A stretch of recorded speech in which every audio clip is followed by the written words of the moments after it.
Welcome to the Occult Rejects.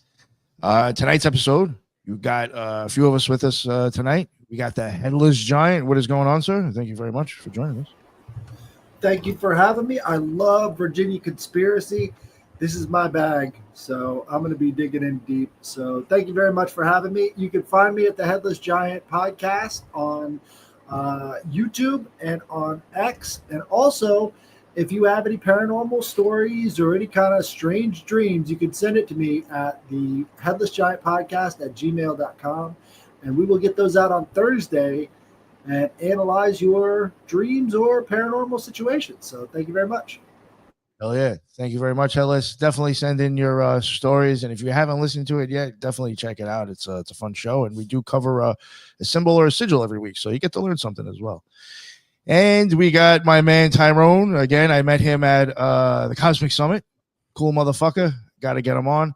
He's got some shit going on in his brain that he can share with other people. What is going on, sir? How are you?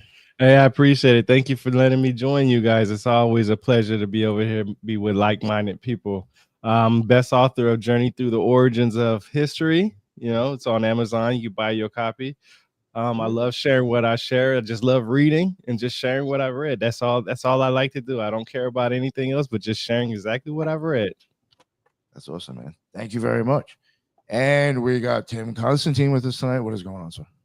What's up, man? Yeah, I'm Tim. My show is Sixth Sensory Podcast. You can find me on Spotify, Apple, YouTube. Hello, Ernie. That was getting good, man. I'm happy to be here and hear what you got to say for real. Nick, thanks for having me, bud. Happy to be here. No, of course. Always love having you on, sir.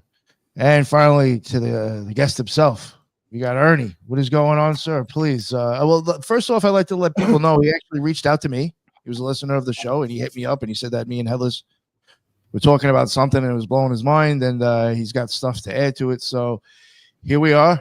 We got Ernie. Please, sir, let everybody know about your show and where they can find all your amazing work. Cool. Yeah, I'm Ernie. Me and I usually have a co-host, Daniel. We do Virginia's for Conspiracy Lovers podcast. You can find it on everywhere podcasts are.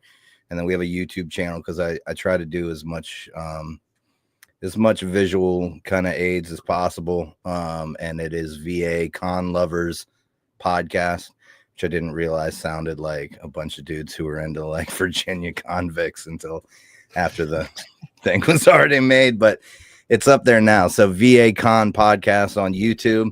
And yeah, born and raised in Williamsburg, Virginia, and been into conspiracies and stuff for a long time. And then stumbled upon the fact that I grew up in the town that is like the basis for some of the biggest conspiracies and hidden history ever, and just started diving into it and found some really cool stuff that I've been able to bring to a couple like professionals, and they were like, yeah, dude, this is real stuff. And so that, encouraged me to keep going. And we started the Virginia's for Conspiracy Lovers podcast because I started noticing all these regional kind of conspiracy podcasts popping up, and there was nobody really like covering Virginia stuff. And when you talk about Virginia, you've got everything from deep state to conspiracy to hidden history to it runs the gamut with the amount of military and defense spending and all that stuff in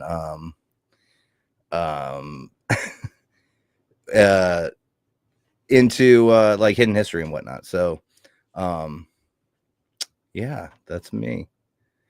Yeah, I remember you were talking about a whole bunch of shit before we even started the show. But like I had said, I remember when I was driving through Virginia before I got to North Carolina, I was like, yo, there's a lot of shady fucking companies that just drove past on like one side of the road too.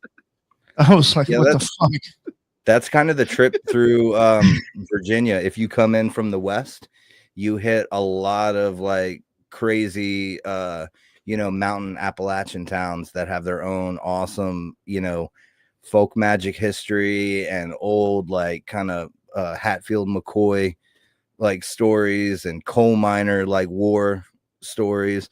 And then as you head further east, you run into the colonial area where I'm coming from. And then if you come from the north down through DC, you've got the deep state and deep tech and Oh yeah, that was the shit I was passing. I was like, yo, what the fuck? Yeah. Nah, Yeah. he lost me. He lost me at West Virginia. I seen wrong turn too many times to go through that area. You stay to the parkways. You're usually pretty safe in West Virginia. Don't get out though. Make sure you got enough gas to get through the state. Hey, gas, oil, transmission fluid, That's everything. You get accosted I'm by actually- a lobster person. I'm actually living in old Virginia. I don't know if you've seen the maps of Virginia back when they first decided it was going to be a state that went all the way out Yeah, it's past like the whole- Mississippi. Yeah, it's like the whole thing. Yeah, it went all the But way then up it to got divided Maine up. before. Yeah, in 1607, it went all the way through until they came over and started the Massachusetts Bay or the Plymouth colony. It went up to Canada. It went up to Nova Scotia, which is interesting in what I'm going to talk about today. There's got to be something going on special with the land itself for them to pick that for the capital there. I think that they were looking at other locations, and they settled upon what would become Washington D.C. But I think they were looking at places in Ohio because, and I'm talking about Washington and Henry Knox and some of those guys. They were fascinated with like the mounds and the remnants of the ancient civilizations there. And they liked Cincinnati because it had 7 hills like Rome. So there's that Rome connection. But for some reason, they didn't go with Ohio. They went with Virginia. So I know it's got to be something potent there Well, that and pertains to like ancient civilizations. Yes. well, Tim, do and you know- Richmond, our state capital, Richmond, that is a land of 7 hills as well. And that's where the state capital is. And they say 7 that hills. Williamsburg possibly had mounds too, but that town is so populated and so like kind of been bulldozed over so many times over the years. Like any real Williamsburg history is, you really got to dig for it. It seems crazy. It's like the history destination in the country, but it's so manufactured and just kind of plastic at this point. You really got to dig for it.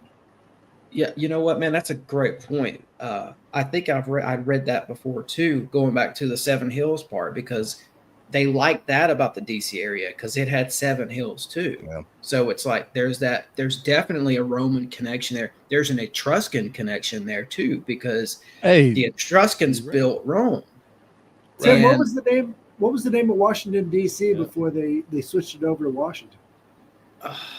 I have a feeling maybe Columbia or Rome, Maryland. Rome. It's called Rome, Maryland, because And it had Greek- 7 hills.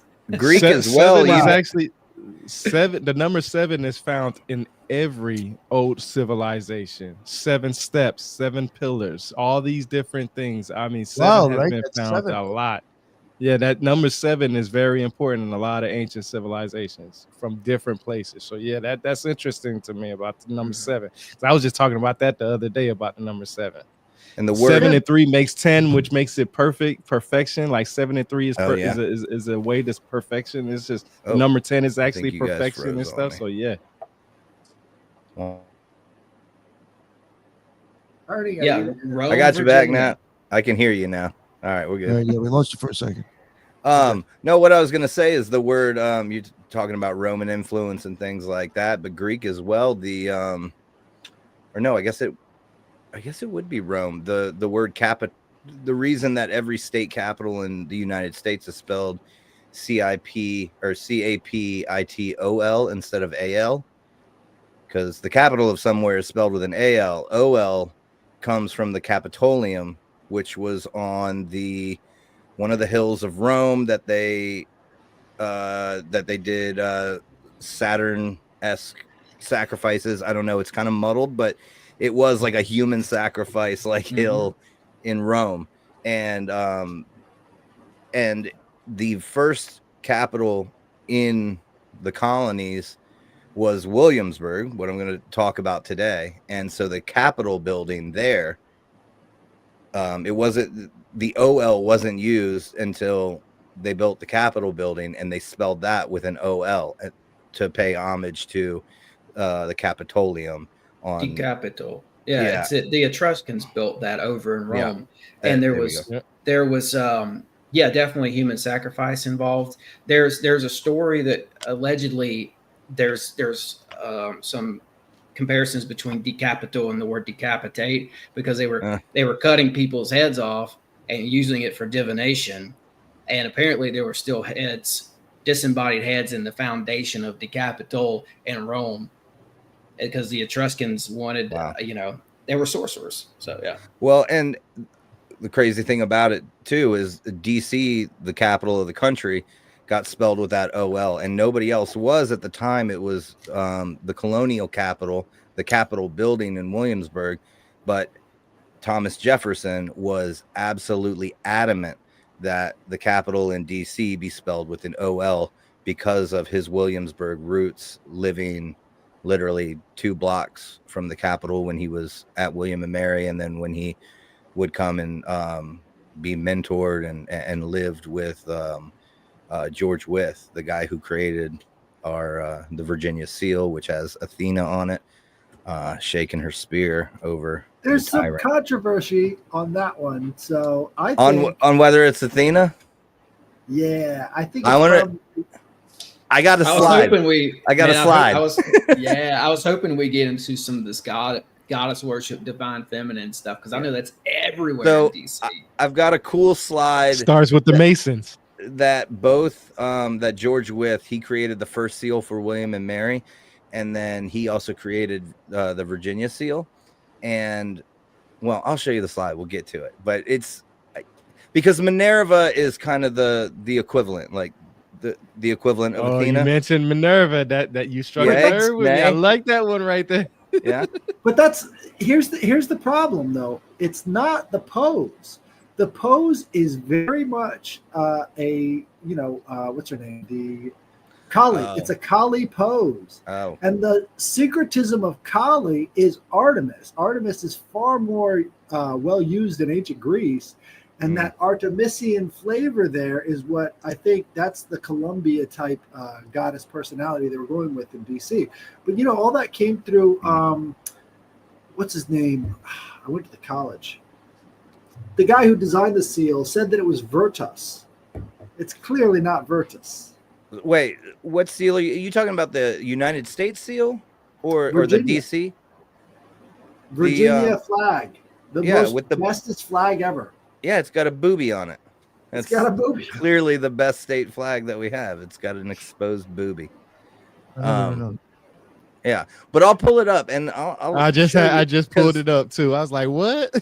George Wythe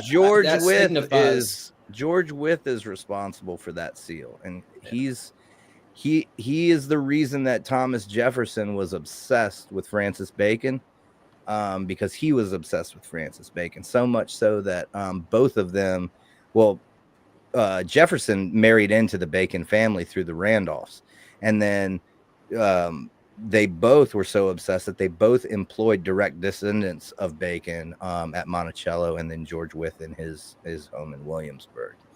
But yeah. See, this is really interesting. I want to bring this up, and I know I go over a lot of people's heads, they just won't see it. It's just airing out, man. It's right out there in the open. Yeah. When it comes to, I was going to ask before, and I really fucking wish I did not. You're like, oh, this guy's making it up. I was going to ask, is this lady holding a stick or a spear or anything? It's a spear, bro. A spear and a sword. The reason why I wanted to bring that up, and I swear to God, it's an idea that I do want to try to make, and I've tried doing it with ChatGPT, and it doesn't work out too well. I tried to have like Horus or Thoth in the middle, and I wanted 2 Egyptian chicks to look like they're pole dancing.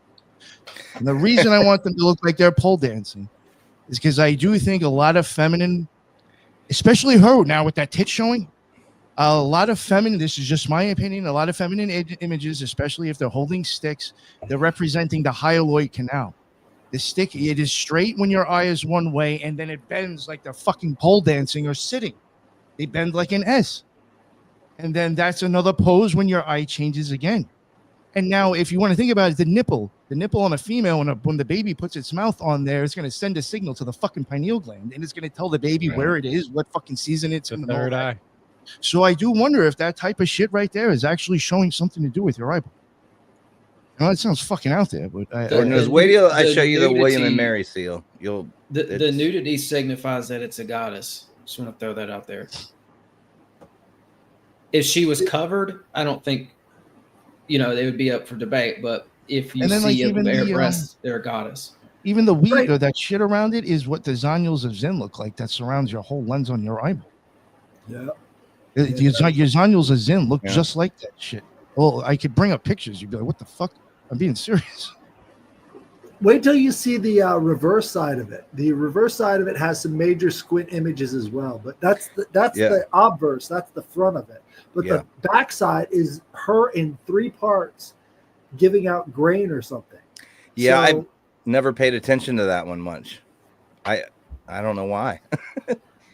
I think well, that's why they said it Like was. throw it over the eyeball symbolism. It's just that's. But see that goes back to language starting as a pictographic script. This is the way they will communicate to people through pictures, because their writing system wasn't as advanced as it is today. We have a writing system that we can understand things word by word now, or back in the day, I should say, in the ancient time, to look at a picture and you have to decipher that picture based on what you see from the ancient symbolism. And that's where you get, the different narratives and theories and ideas of what's going on with that story. But the people who master these stories understand that when they look at that picture, it tells an exact story the same way every single time. Absolutely. You can see that a lot in the alchemical symbols for different materials too. They're telling a story with each one of those symbols, and you can see it in how they draw the symbols themselves. Yeah, it's really amazing how some of these people can look at pictures and tell you they can make a whole entire movie, hour and 30-minute movie, just from one symbolism, from That's one why you use symbolic art. thing. Demonic device. It's important. It's important to understand that, because a lot of people don't understand that. They want things to be told to them easily. They don't want to have to decipher and understand it on a logical level that is given to everybody, because everybody, I always say it like this: when you go to a museum, the first time you go to a museum, you don't want to go to a museum that somebody's telling you all the fine art that's inside there. You want to go in there with a fresh mind, fresh set of eyes, and fresh understanding of what's going on. Meaning, once you walk in there and see that picture, you see it for what it is, without somebody having already tell you this is what it is. Give an example: the Mona Lisa. Everybody knows about the Mona Lisa on a basic level, and they know when they go see it for the first time, they're going to take all the things that they remember from what they was told about it and apply it to what they seen at that moment. Imagine going there with a fresh understanding without even knowing anybody telling you anything about it. You're going to see things that other people haven't seen, and that's where the symbolism understanding comes from. Well, all the old paintings were encoded with symbols as well, especially Da Vinci. Da Vinci. Most of them, I think, had some sort of an esoteric encoding to them. And going back to the goddess stuff, I think you see that goddess symbolism a lot as it relates to Virginia, especially in some of these old artworks. Like, if you think about it like this, you got Virginia, virgin goddess, Virginia, Virgin Queen Elizabeth. That's who Virginia, Virgo. Virgo is Estrella. Virgo is also August through September 23rd. The Constitution was signed September 17th, falling right into Virgo, and Virgo is Estrella. So there's all these connections between the goddess Estrella and America and Virginia, and even Lady Justice herself. And the Knights Templars. I got some of that too. Oh yeah, nice. I know you do. It's Virginia. They got Knights Templars there. I mean, that's crazy if you think about it. All right, so what's So where were we actually before I went off on? We was kicking knowledge, man. This is how it's supposed to go. Yeah. Sorry. So I've got like a Williamsburg is so dense as far as different tendrils you can go down, and Virginia in general, because once you start talking about the founding of Jamestown, then you got to start you kind of have to start talking about, well, who started that? And that was the Virginia Company of London. And who was on that? That was Francis Bacon. Then all of a sudden you're, 30, 40, 50 years back in Francis Bacon's like timeline. But I put together kind of a little timeline that I could just speed through to give you a quick, it's kind of a parallel timeline between the Stewarts, the Stewart dynasty, and what was happening in the New World, and that everything kind of lines up so perfectly with my thesis, which is that the New Atlantis started in Virginia, and the New Atlantis wasn't wasn't necessarily a Francis Bacon's big dream. I think it might have been something slightly simpler, still more secret and hidden, but I think that it was almost a breakaway civilization for the Stewart dynasty. And then when you and then it gets more interesting when you trace back the Stewarts and find that they come from the Merovingian line and their whole divine right of kings. I think I can show that they didn't care if they were Catholic or Protestant.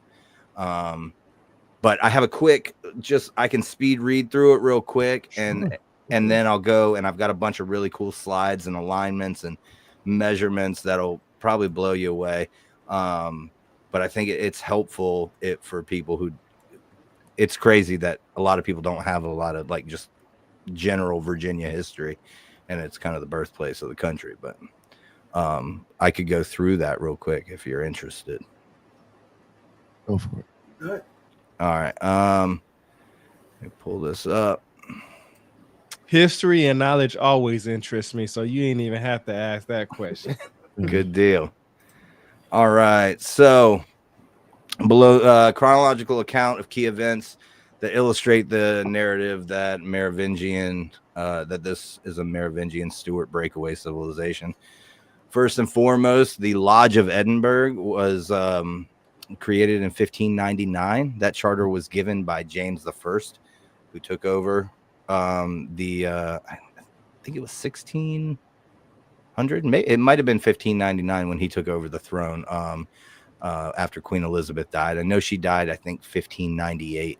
So 1607, the Virginia colony was established with the founding of Jamestown, marking the first permanent English settlement in North America.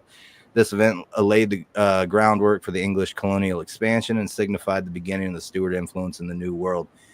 Now, I'm going to be connecting a bunch of things to Oak Island. I think Oak Island is far more significant than that show. Again, plasticizes and makes makes for pretty good entertainment, and they've strung us along for a number of years now. But I think what happened there was a little bit more simple, but far more interesting because they've spun these yarns in so many directions that they could drill down, I think, in one area and get most of their answers. But what's interesting, and so we're over here in 1607, John Smith and Gabriel Archer and Christopher Newport, the whole gang, and they're dying. They can't stay alive. Like they starve and they die, and they fight with natives and they die, and they make up with the natives and then they die. They have periods called the starving time. They have evidence of knife marks on skulls where they were cannibalizing each other inside the James Fort. But during this time, I mean, they came over in 1607. By 1613, they thought, with all that going on in Jamestown, that it was super important for a guy named Captain Samuel Argall to leave Williamsburg, cruise up with a force to Nova Scotia, and attack the French in Acadia and take it back from the French. So in the middle of all that nonsense, they go up there, split their forces, and take Acadia back. And they took a ton of money because they knocked off this fort. They talk about it a lot on Oak Island twice, and both times it was the equivalent of billions of dollars in treasure that was at that fort. I can't remember Ernie, the name of it right now. Yeah.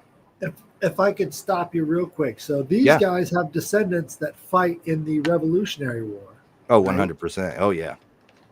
And so they would probably be officers in the Revolutionary War. Society of Cincinnati and Society of Cincinnati. Again, sure. French and English. Oh, yeah. Battling it out over these old Templar sites. Oh, yeah. What does that tell you? These are then Templar down into the Delta and into down the Mississippi, and then down into Louisiana. The word Cajun comes from Arcadia.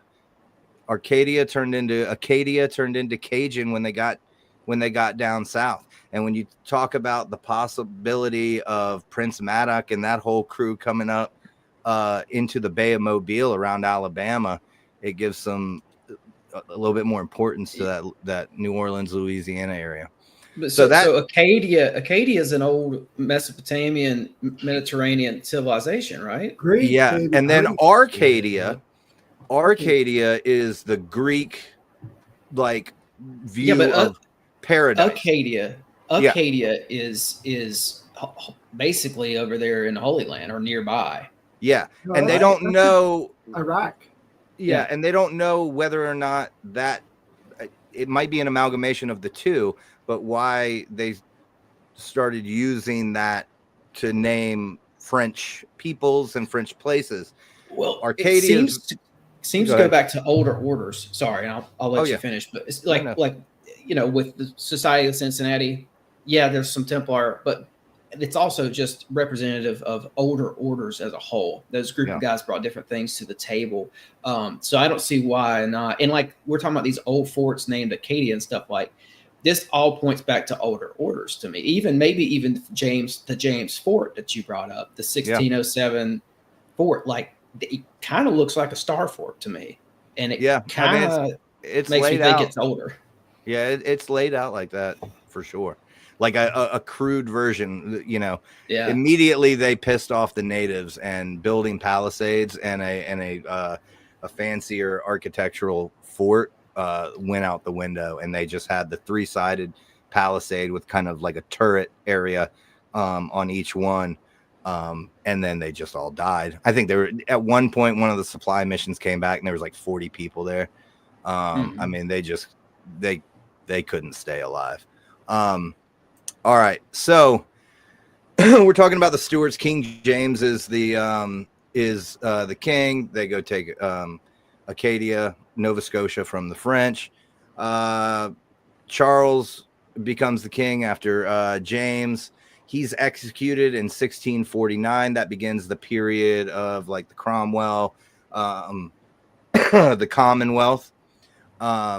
What's interesting about Charles, and I get this from my good buddy Court Lindahl, his last words before they chopped his head off were Pamela's prayer from a book called Arcadia by Philip Sidney.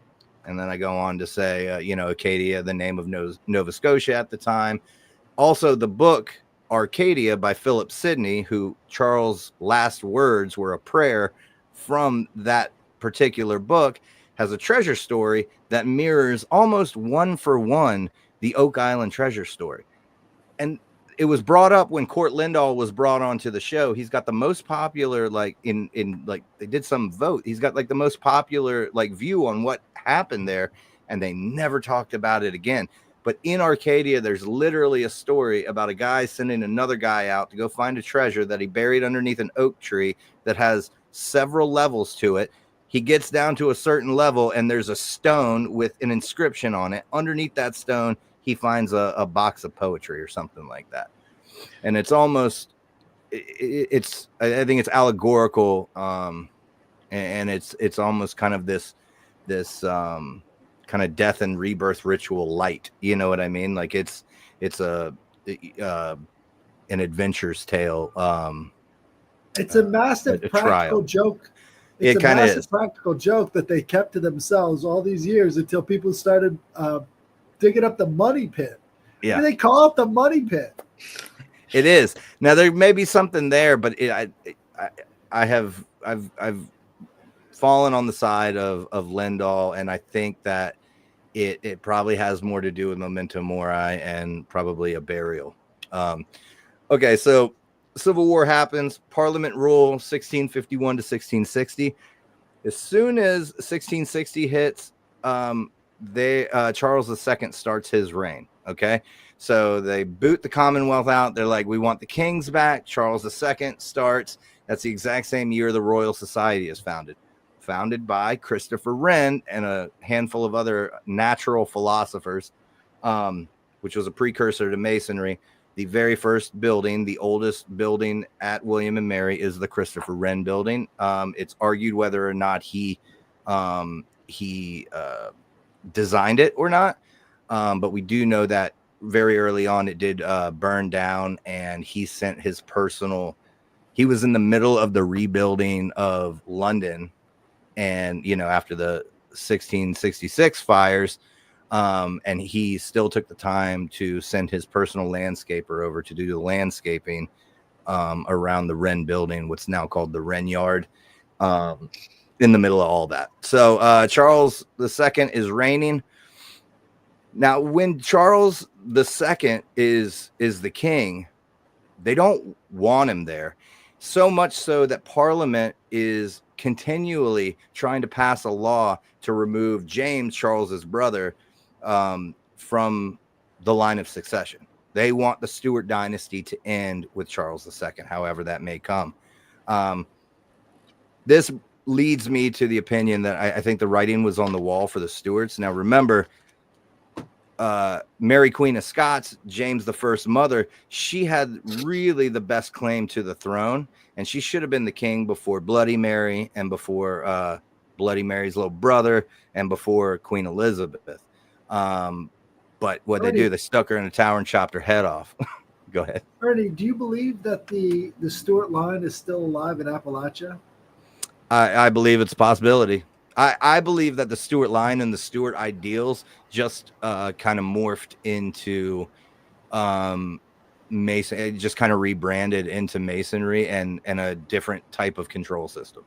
I think they could see the writing on the wall that their personal monarchy in England was out, and that monarchies in general were going to be a thing of the past, and they rebranded in a new land. And they did it with the help of their boy, Francis Bacon, who wrote the King James Bible for King James, set up the Virginia Company of London to go over and start, Virginia. So we'll get into that too, because now I'm starting to get into some Bacons. So Charles II is in, but they don't want him in.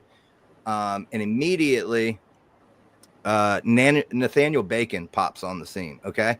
Now, you will hear over and over, type it into Google, you will hear that Nathaniel Bacon of Bacon's Rebellion in Williamsburg, Virginia, is the distant cousin of Sir Francis Bacon. Okay. Mm-hmm. He's only Ernie, can I ask you a question real quick? Yeah, go for it. Hey, let me ask you. A lot of people say that the King James version is the most inaccurate Bible out there. Opinion. I would say that it's inaccurate in that the Puritans the Puritans came through and 86'd all the Apocrypha. Like the Apocrypha that no Protestant denomination will touch with a 10-foot pole now was absolute canon in 1611 when they printed that Bible. They also changed Passover to Easter. It seems as if they paganized it in that. Yeah. Well, I think what you had with the Puritans, they had a real nice name. It sounded like they were these really pious, Jesus loving, and no, they were Calvinist with this predestination idea, which smacks really of, they're getting away from monarchies and oppression, but they're coming over here and they are the most oppressive people within their own communities. You start talking about the witch trials and things like that. The Puritans weren't pure, man. They sanitized and they far from it. They turned Christianity into like a deist movement. And once you strip all of that, the supernatural and the mysticism away from Christianity, it can be turned into this Joel Osteen financial mega church thing. This mega church. Jesus is a hippie. There's no demons. There's no hell. You know what I mean? Like they set it up. The Puritans really did set up the Christian religion to be this plastic, just milquetoast thing that it was not early on. First century Christians, man. But how much did these Puritans look down on the colonies of Virginia? They did. I mean, the Yankees. They thought they was 20 feet high, man. They thought there was two different 5-foot people. It's still the same a little bit. No offense, New Yorkers, but still the folks up north past the Mason-Dixon look down on us like we're a bunch of hillbillies. We are to a certain degree. These cycles just keep repeating over and over again. You see those same repeating cultural cycles between these two different factions. Yeah, because they get away from the origins. That's why the origins they don't even care about. They don't care about the foundation. They want to build a house without the foundation. That's what they want to do. I think it almost go ahead. I think it goes into this whole angle of the privateer sort of, knight, kind of mold that these Southerners had versus the Northerners who immediately instituted socialism and then ended up starving to death. I mean, there was a lot of starvation in the James colonies, certainly, but at least they were trying a little bit harder than up north where they just, divided up all the resources equally. And then when nobody had anything, they're like, well, what do we do now? It's just a complete failure of leadership. Did you brought up William and Mary? Did that college sort of become a hub of their way of thinking, of their new doctrines? Who's that? The Puritans? Yeah, that was Anglican. That was an Anglican based. So it was tied with the Episcopal Church, which Anglican, that's just Catholic light. And actually, the James Fort, the big swinging dong in that whole mission over there was a guy named Sir Gabriel Archer, that when they finally found his burial site in 2010, he was buried facing away from the way that Christians are supposed to be buried. I can't remember. You're supposed to be buried in the east. So you right. Either way, he was facing away, and he was buried with a reliquary on his chest, a little lead box that had holy water and parchment and fragments of bone in it. And so at a time, 1607, when it wasn't okay to be Catholic, because, and remember, this is James Stewart, who was from the Catholic family, who all of a sudden was a Protestant. And that's the thing. They go back and forth on, the Stewarts were staunchly Catholic. Well, if you look back at the monarchs, there was a wide spectrum of hardcore Catholic Stewart monarch, and then a hardcore Protestant, and then a Protestant Stewart who was cool with Catholics, and then a Catholic Stewart who was cool with Protestants. The only thing that I think the Stewarts cared about was their Merovingian bloodline and the divine right of kings. And if you look at the Merovingian bloodline, in itself inherently is a heresy to Christianity. So they couldn't have been really at their core. Now, the people following them, they fell into line because it's a great control system. Just, if you announce you're Catholic, you're the Catholic king, all the Catholic people are on your side and vice versa. Mm-hmm. But deep down within those families, that family in particular, I believe all they cared about was this bloodline. Whether they even themselves believe that they were from some bloodline of Christ, because I don't even know that they believe that themselves, but it was what imbued their family with this divine right of kings, right? Yeah. And you can't claim that Jesus had a kid and then also be a staunch, religious Christian. It's heresy on its face. This might be why they're worshiping John the Baptist, is because they wanted to take that divinity away from one character and add it to a different one. And the Merovingians, the connective tissue between the Stewarts and the Merovingians is the Templars and the French, the French noble knights that came out of the south of France, which are a lot of the Templar order. All right, let's see real quick. Go ahead. I just want to add this in because it seems like I'm just trying to get a picture of what's happening here, right? And it's hard, dude. I know I'm blowing through decades. Everything you just said resonates. That really paints the portrait for me. But I just want to add one little thing in. You brought up that Wren building on the campus of William and Mary. I think it's considered to be the oldest academic building standing still in the U.S. So there's some importance there, specifically when it comes to the ties to the Royal Society that you mentioned.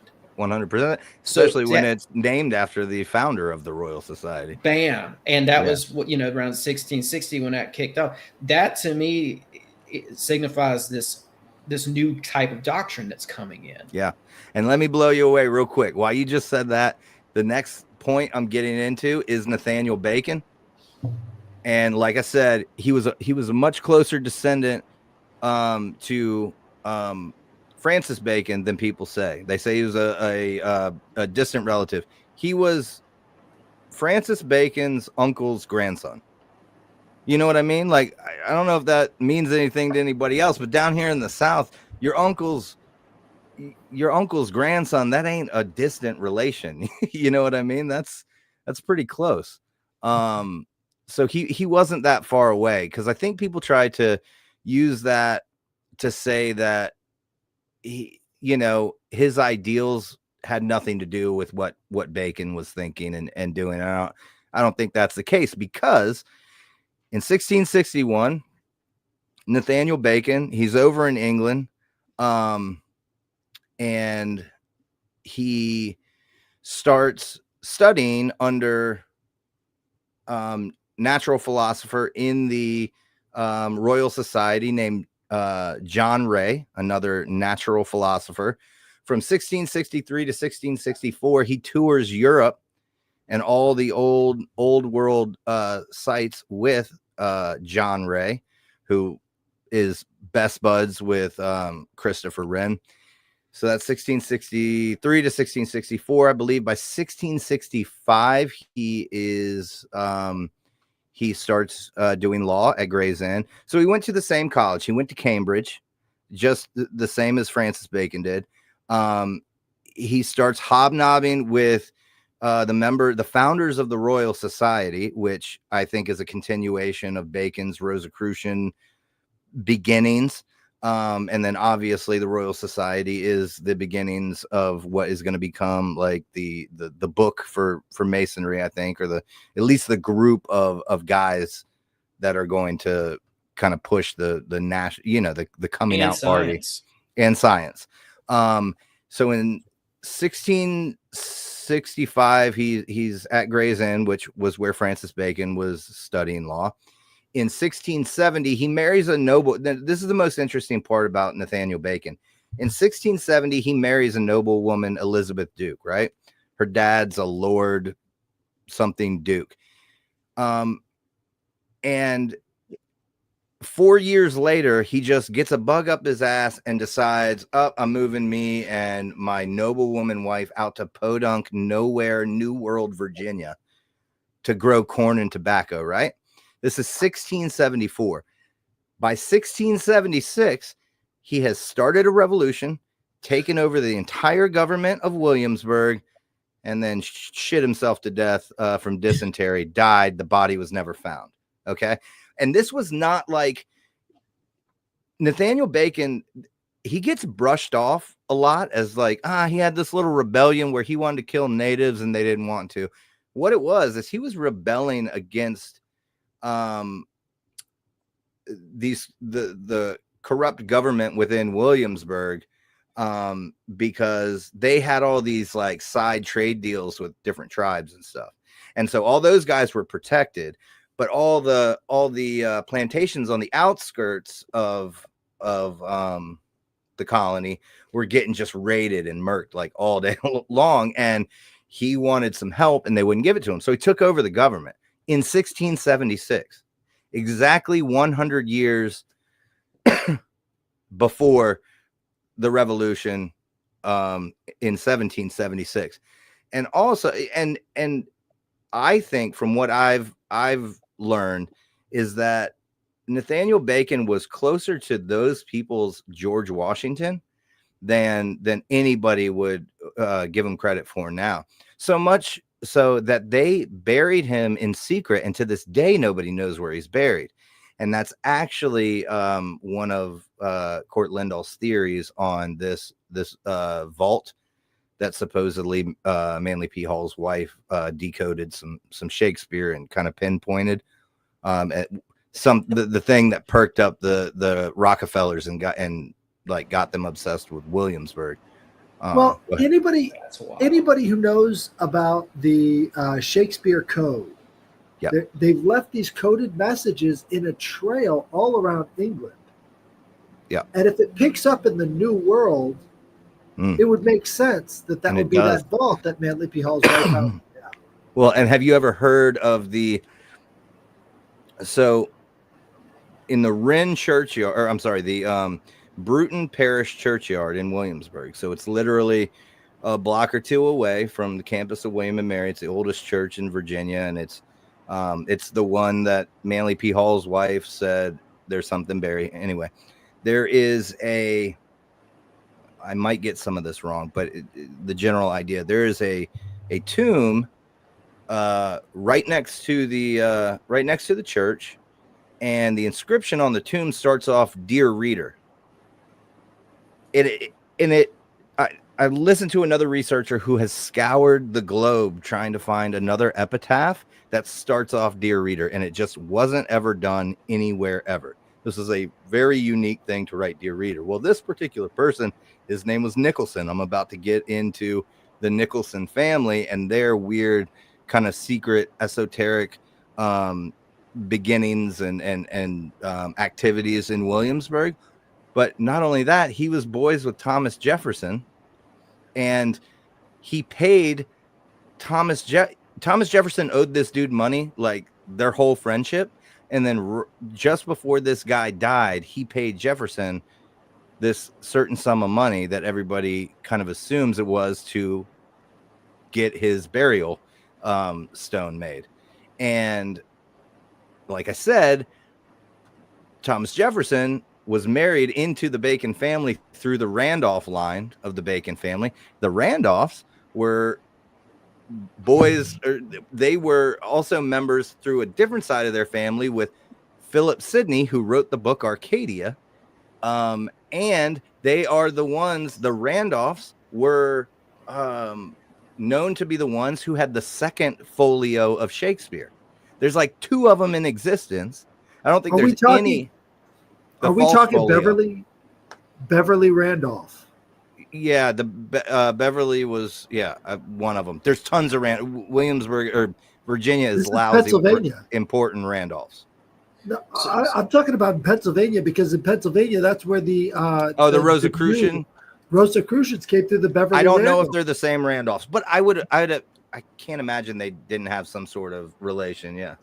So is there something to the Shakespeare code in these tombs in the area and the Manly P. Hall stuff? Is there something to all that? So as I understand it, Marie Bower Hall, Manly P. Hall's wife, was gotten She's a Bower.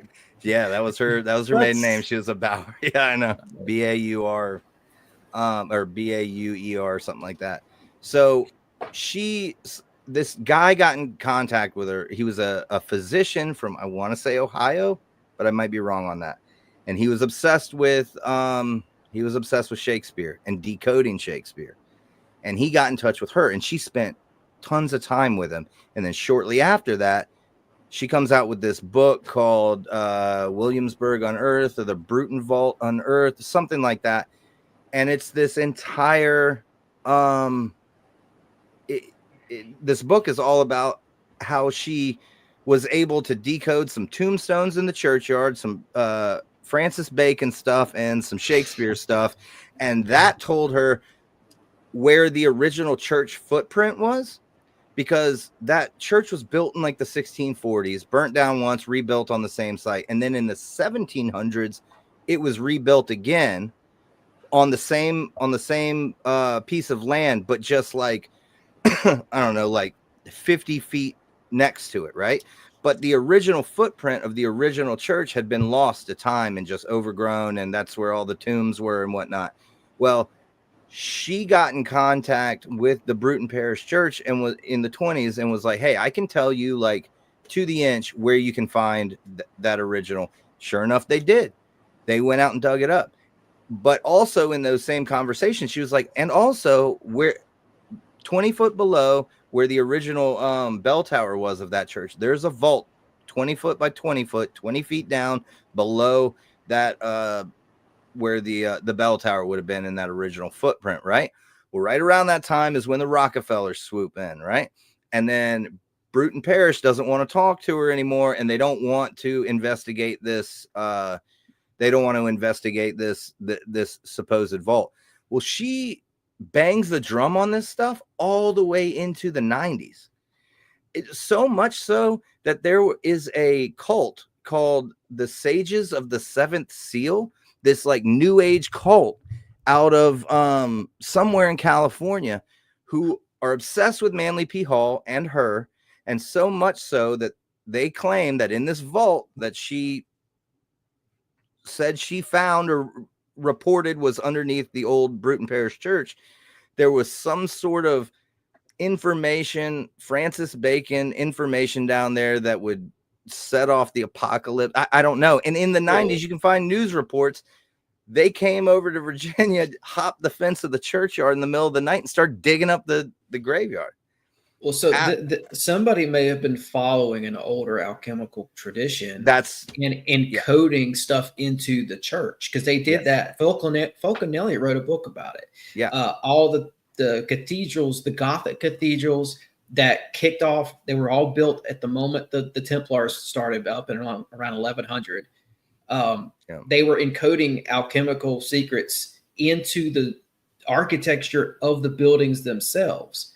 So if Bacon or Shakespeare or some weird combination of both, or if they're the same person, that person may have been following. There's an alchemical strand to this, That's what I'm saying. Well, when you walk into the bell tower of the circa 1740 Bruton Parish Church that sits in the same churchyard now, the first thing you see when you walk in is a giant stained glass window of Nathaniel Bacon the Elder. So there were two Nathaniel Bacons in Williamsburg at the exact same time. One was like a royalist, like on the teat of the government. The other one was the guy who started the revolution.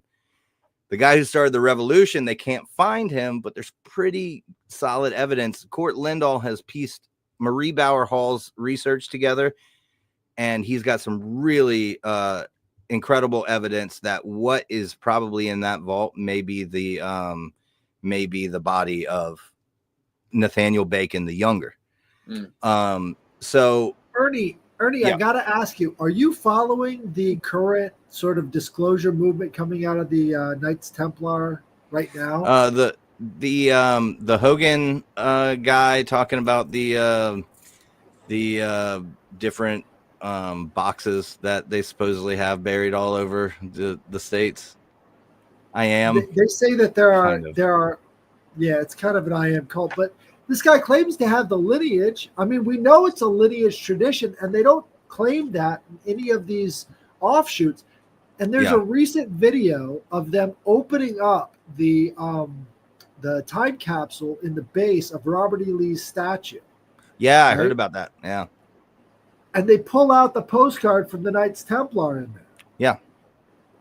And that's literally that happened during the Black Lives Matter marches on Monument Avenue in Richmond, like in my backyard.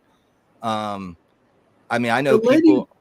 It's the lady who pulled it out. She goes, "Oh no!" audibly on camera as she's looking at it. Yeah, because she knows people are gonna deal with this stuff. No, nobody wants to even touch it.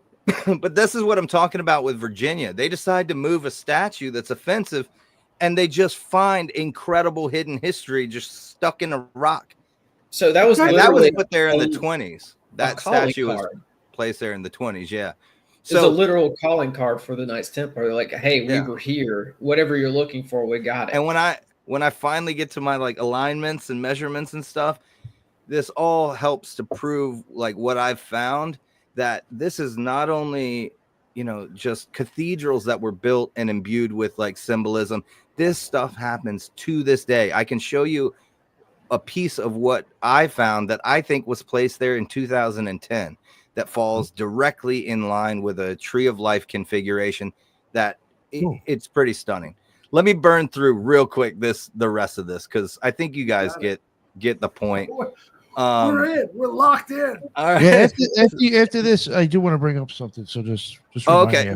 Yeah, let me just burn through. I got like a couple of more dates. James II, his reign is 1685 to 1688, and then he's deposed during the Glorious Revolution.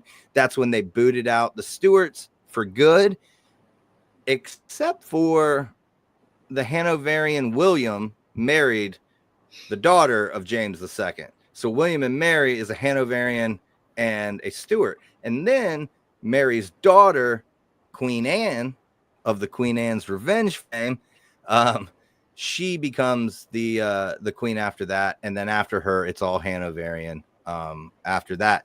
1687. Okay, so King James, what I'm trying to show is that during the Stewart reign, they had all these ups and downs where they're kicked out of the monarchy and then they're back in, and then they hate them and they don't want to give the brother the line of succession, and then they're back in, and then they get another one.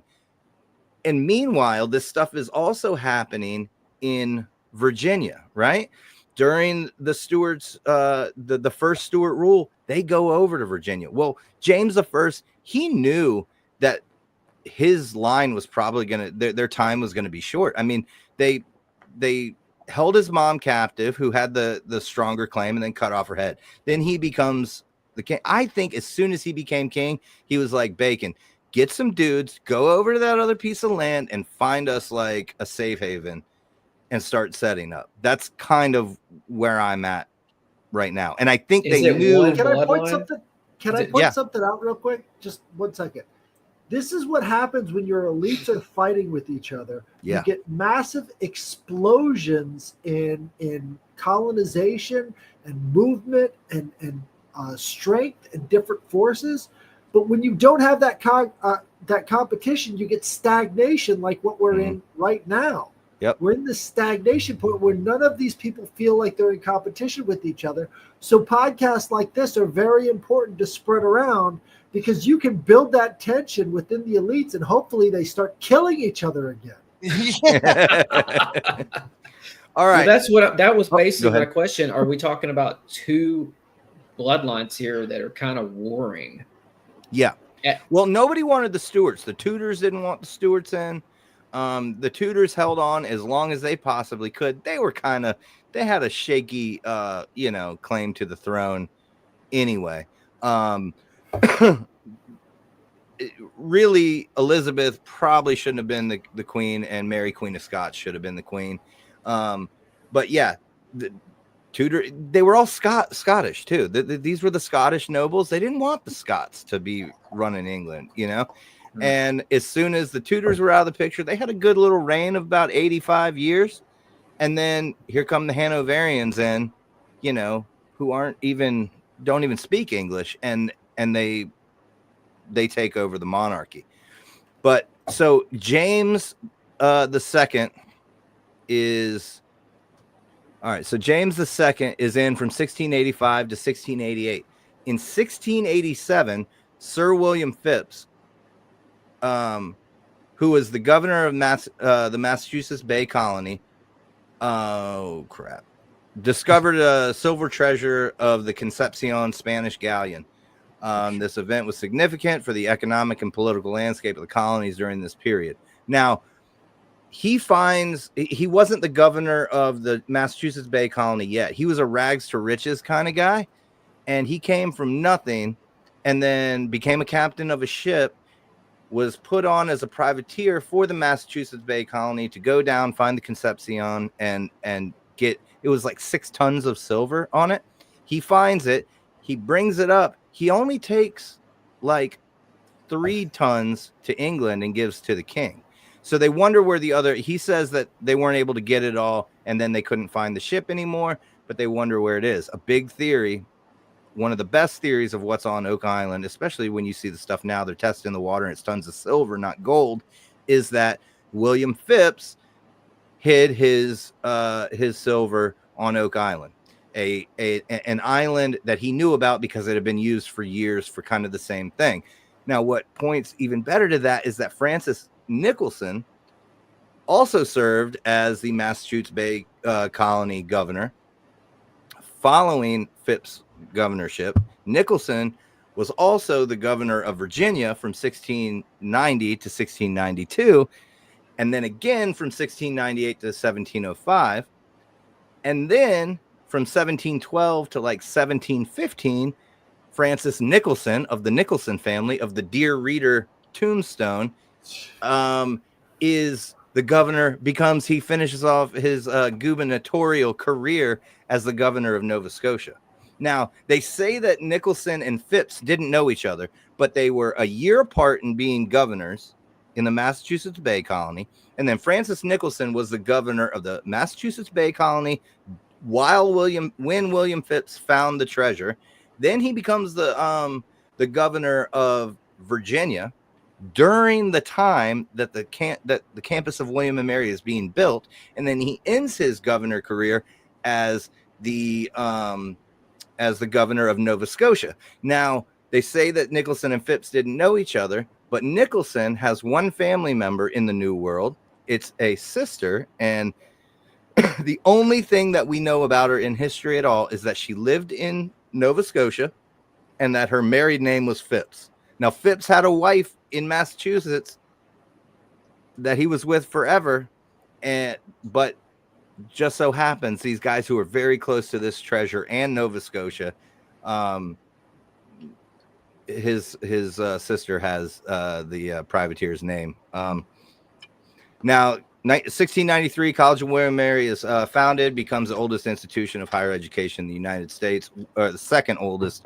And really, the establishment of William and Mary was like 1618, but the building didn't start to be built until 1693. So really, it's older than Harvard.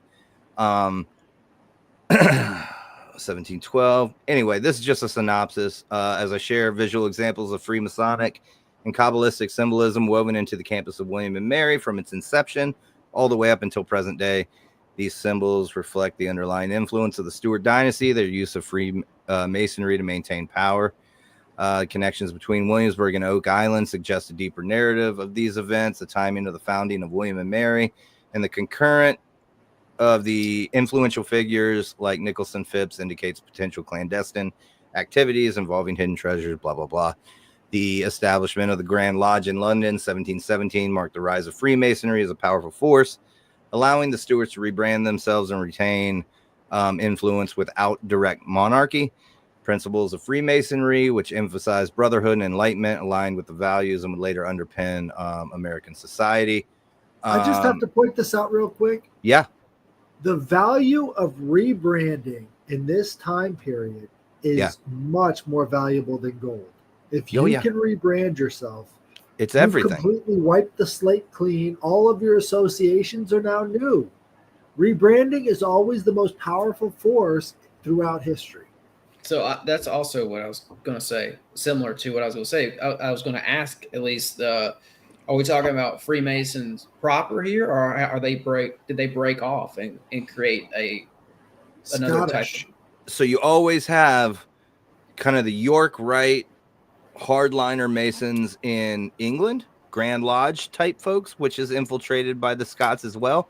But as early as 1599, that first charter in Edinburgh, given by James I, there was a Masonic order in Scotland.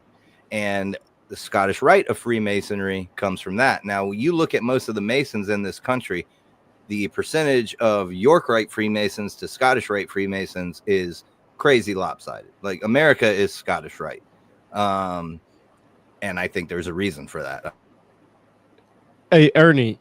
Oh, did he go out? Got you back. Nope, I got you back. Okay. Hey, have you ever read Albert Pike's book, Morals and Dogma? I got it right there. Yeah, you already it's know. crazy, man. Yeah.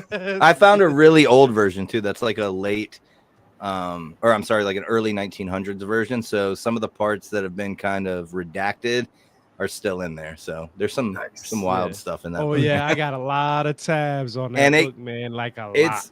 So you know how important, and I know I've listened to you guys before. You know how important Kabbalism is to Freemasonry. Wait till I get to I'm ready to go on the visuals now. I know it's been one thing I did want to bring up real quick. Yeah, I would like to see those visuals. I wanted to ask Tyrone, when you were at I lost him. He was Pike taking a break. There he is. Yeah, you're back. Tyrone, I wanted to ask real quick. When you were at the Cosmic Summit, did you go to the Knights Templar lecture?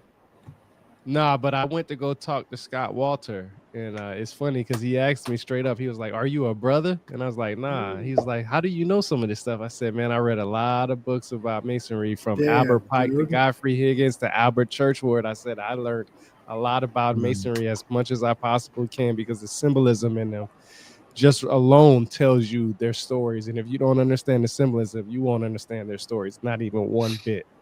Michael Wan, who's never been a brother, is giving lessons on early American history, the stuff we're talking about now, to the Freemasons. He's re-educating them on their history.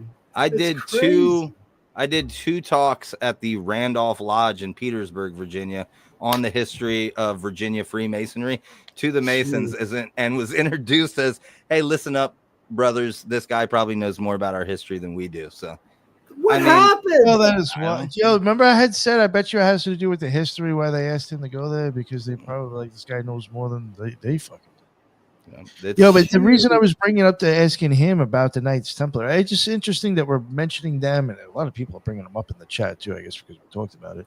But when I saw them at the Cosmic Summit, I mean, they did, not to bring it up again, but I mean, they did make some fucking wild claims. Holy God, look at that. Look at that. This is from his book that I read. Look at all these tabs. There's more tabs than pages that I have in this book. Like, whenever anybody talks about Masonry, Albert Pike, you can just flip through and point to a place and go and have your mind blown in that book. Nick, I thought that was pretty significant, though, man. When me and you were talking about it, you've got a modern conference held this year, and essentially the Templar show up and announce their presence. Yeah, well, they did it. And Ernie, when they were there. And then this is, I mean, you can go look on my YouTube. It comes right out of their mouth. They say that they have that they're pretty sure that they found one of the arks, and they found Jesus's bones, Mary's bones. I think maybe one of the kids' bones. They say they've got 6 arks. Right. No. What he said was this was kind of weird. He said that there are 6 of these things from these different temples, right? But they know where one is. So that is the one that they are sure about. Yeah. And they've got vaults like all over the place. I want to see it. It's like Oak Island, man. I'm like, just show me something. Just tease me with something. I just get worried it's going to be that Geraldo Rivera thing at Capone's house where he just opens up the door and there's a barrel sitting there. I'm wondering if some of this shit might actually fly. I'm not now. Again, I had said this multiple times. Just it doesn't have to be real. It just has to be believed. I'm not saying it's real or it's not real, but imagine this shit actually does come out as I don't know, a known thing.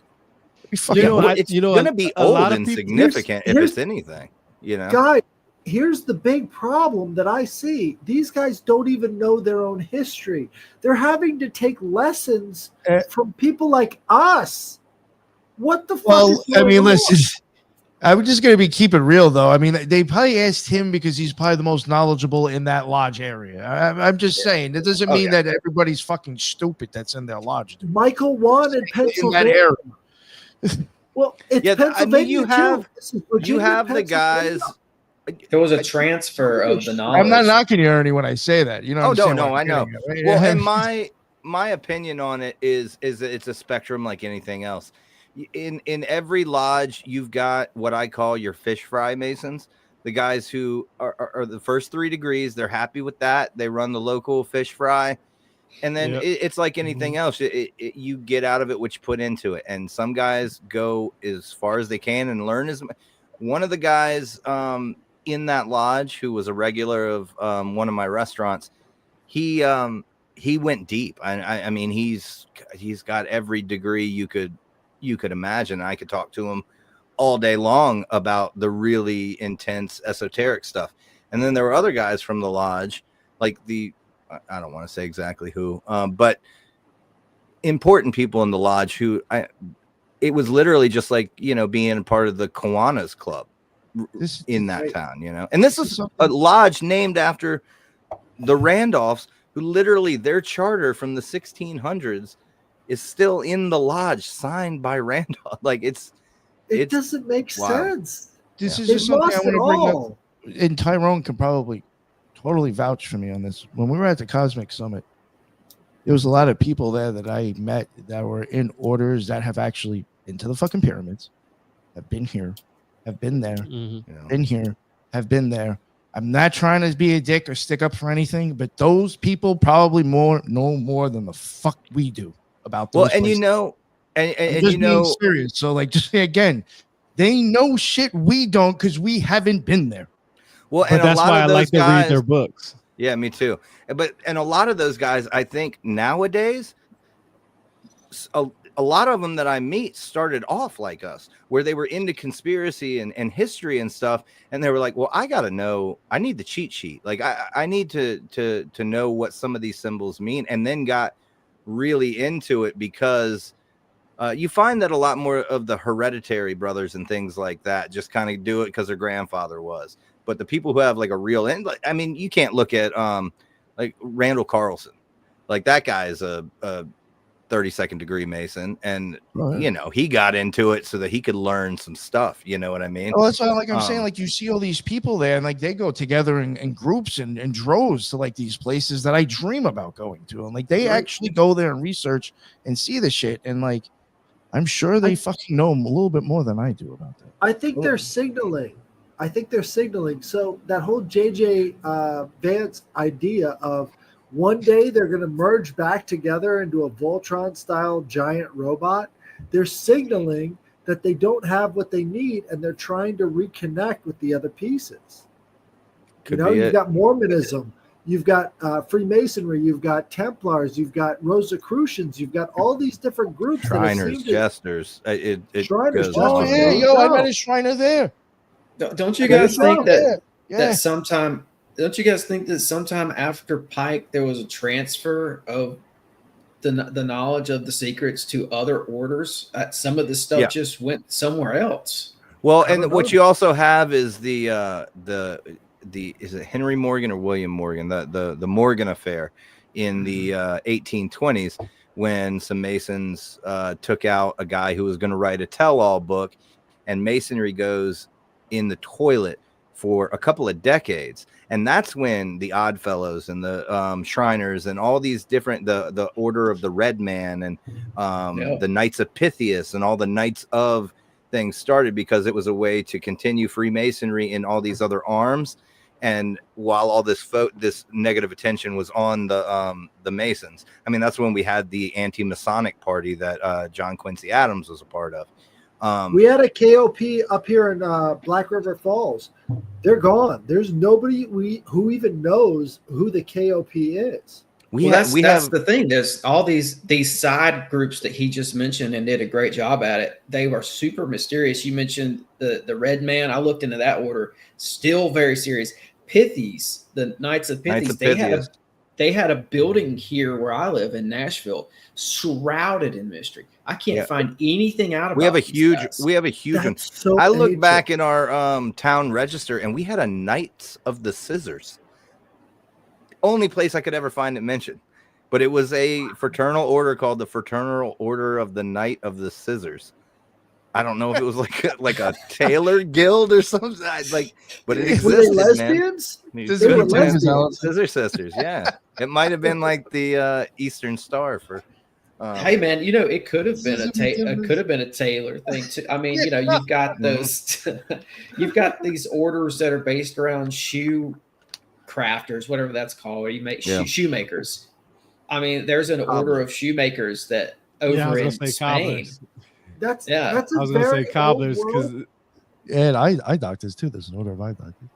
Yep, it's a very old world idea, because you had to create a guild or a trading union so that you control prices on your product, so you wouldn't be constantly getting undercut. So all of these different guilds from all these different ancient European towns would coordinate on pricing. And so all of these guilds were very important to maintain their way of life. And the problem is once they got to America, then they had to change their perspective. It became a fraternal order, and they started paying for death insurance. But the whole death insurance thing, that was very ancient in Europe. That goes back to the tribal systems that they had prior to Rome or anything like that. That was a much more ancient system than people give it credit for. I would not sleep on some of these smaller orders that are shrouded in mystery, like going back to the cobblers, the Shoemakers Guild over there in Spain. The thing is like they had their hands on some old knowledge. That Cobblers Guild over there outside of Girona was purposed with holding the secrets to a 5,000-year-old legend about Lucifer coming to Earth on an asteroid from Venus. Like the stuff that some of these smaller groups know is is very esoteric. And like even the Knights of Pythies, I'm gonna try to say that right.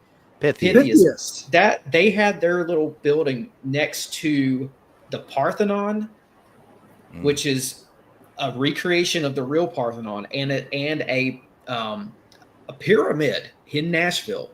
So there's something going on with some of these smaller orders. Tim, who were the Knights of Pythia in ancient Greece? Pythies I looked into it. It has something to do with the Oracle of Delphi There you go. Yeah. The central order of Delphi was all based around this giant python that was slain by. Tell me. A knight? No, it was. What's his name? Apollo. Apollo slayed Zeus. I was gonna say this. Zeus. Yeah, so Apollo slayed this Pythia, this python, and it went under the ground at this mountain right at the base of Mount Parnassus, and the priestesses would inhale the fumes from this dead snake, and that's what they would use to produce the vision. So the Knights of Pythia would be the protectors of the oracle. It's a very ancient thing, but they changed the story to be about friendship when it hit the United States. So this new Knights of Pythia had this other history about friendship and sacrificing yourself for your friends. And it's very strange, but it's evocative of an ancient Greek style text. Yeah, and they were bringing in. There was a main oracle, and then later they brought in a newer tradition of bringing in like younger virgin oracles. I think the idea was like if you bring in these young girls who are untouched by the world, they're going to be able to channel better. They're cleaner vessels to bring out to channel, essentially, to bring out messages from somewhere else. well, temple virgins was a common way of showing your appreciation to society back then. So you would donate your daughter to being a temple virgin, and instead of you being in charge of who she marries, the temple would be, and they would often put them up for prostitution. So there's this temple prostitute virgin angle that goes along with the ancient religions before Christianity. But that idea there is that this virginal energy is far more valuable. And so what they would try to do is show, hey, this virgin can be the cavity for the gods. She becomes the vessel because she's untouched by man, right? And so the Virgin Mary. We're knocking on the doors. We're knocking on the doors of goddess worship here, in my opinion, which is one of the old. I mean, it was an old tradition that got lost. In my opinion, I think the secrets of Freemasonry go back to goddess worship, largely, maybe not entirely. Templars Yeah. Albert Pike talks a little bit about that in his book about that, how it goes back to the feminine side. And I mean, I just have a feeling, tell me if I'm wrong, Ernie, but that's got to play a part when we're talking about Virginia history. Well, yeah, I mean, when you name it after, when you name Virginia after the Virgin Queen, her whole, she wasn't a virgin by most accounts, but this image of the Virgin Queen was super important. One, it was important to her because her whole family, they were constantly trying to kill them all off and take over the monarchy. And if you had a child, one of the big reasons that, it's speculated that Francis Bacon was the child of Queen Elizabeth and Sir Robert Dudley, because if she had a child, then there would be a way in. One, a male heir was always better than a female. So if she kept this pregnancy a secret, and there is written proof of a time just before Francis Bacon was born, that in like 1590 something, I can't remember the exact date, but where a bunch of people got their heads cut off and their tongues cut out because they went to court, and then they came back to their little villages and whatnot and were like, hey, I just saw the queen and I don't think she's a virgin anymore. She looks pregnant. Stable boy. Yeah. Literally, she made Robert Dudley his father was an advisor to her father, and he was kind of a nobody. They were locked in the Tower of London together when her sister had her locked in the Tower of London.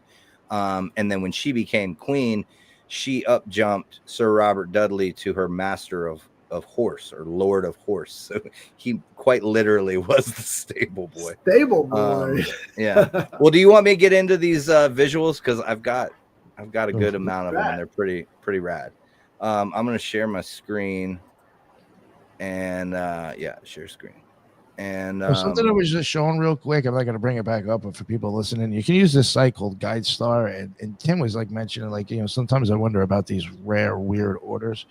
You can go in there and like type in Oddfellows or Moose Lodge and like start looking at places that like have hundreds of thousands of dollars, because it shows you how much. If there are certain tax breaks, they have to show that shit.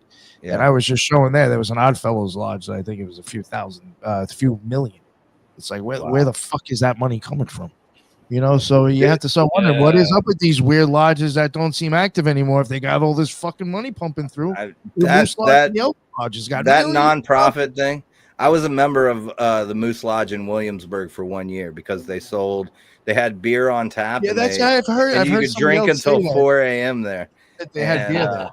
They didn't. I was working for an alarm company, and we did the alarm work in there. And I was like, "How do you become a moose?" He's like, "You want to be a moose?"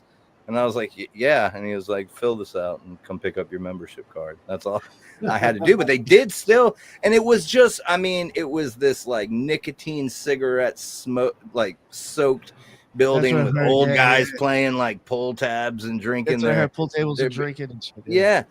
But they did have a room off to the side that nobody ever went into that had crazy moose symbolism, very Masonic moose symbolism, like the Masonic tracing boards, but like moose themed, and they were old.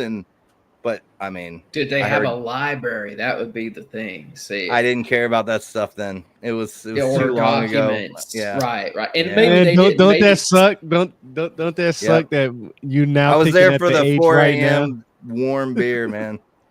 Man, that's the thing. Like maybe like some of these orders actually had stashes of knowledge and documents and old manuscripts and old, like the Oddfellows might be one of the. I mean, even like the Order of the Red Man. Like, when I was reading up on them, very mysterious, but they were. It seems as if they were inducting like Native American shamanism and what's the other word? Sorcery, various types of sorcery into their order. So they were whatever they were before. Like if they say they were Masons, I think a lot of them were. If they were Masons and Templars, they start to Order of the Red Man. They branch off from the Masons. They keep some of the Masonic stuff, but now they're bringing in old New World or New American, North American shamanism from the Native Americans. Yeah. So there's something to that order now, right? Well, and that in particular is important because our boy Albert Pike, I don't know, after he was a general in the Confederacy, he also became like the ambassador to the Native American nations. Yep. He was like the guy, and he had an obsession. He got questioned about it. And what did he say? There are brothers over here. I think he was along those same lines as.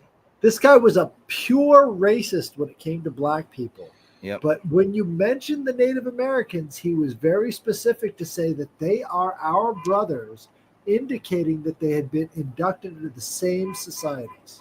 Yeah, and there's I don't know how much truth there is to it, but there is those threads of evidence of possible Templar arrival here much earlier and then integrating into the Native American tribes, and then you've got Ernie, if you look at the Hopi tribes, they have the same secret society, everything that they. Well, so does the up in the natives up near the New Nova England Scotia. Micmacs.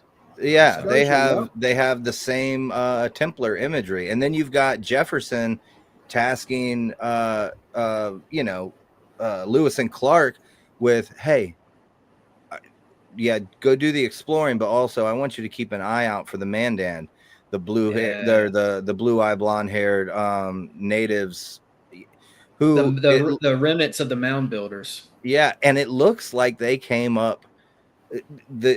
their like origin story is they start down in Alabama near that Bay of Mobile, where the legend of Prince Madoc, who was a relative of King Arthur, ended up coming out. And they have there's a really weird there's a like petroglyphs in the hills in a national forest in Alabama.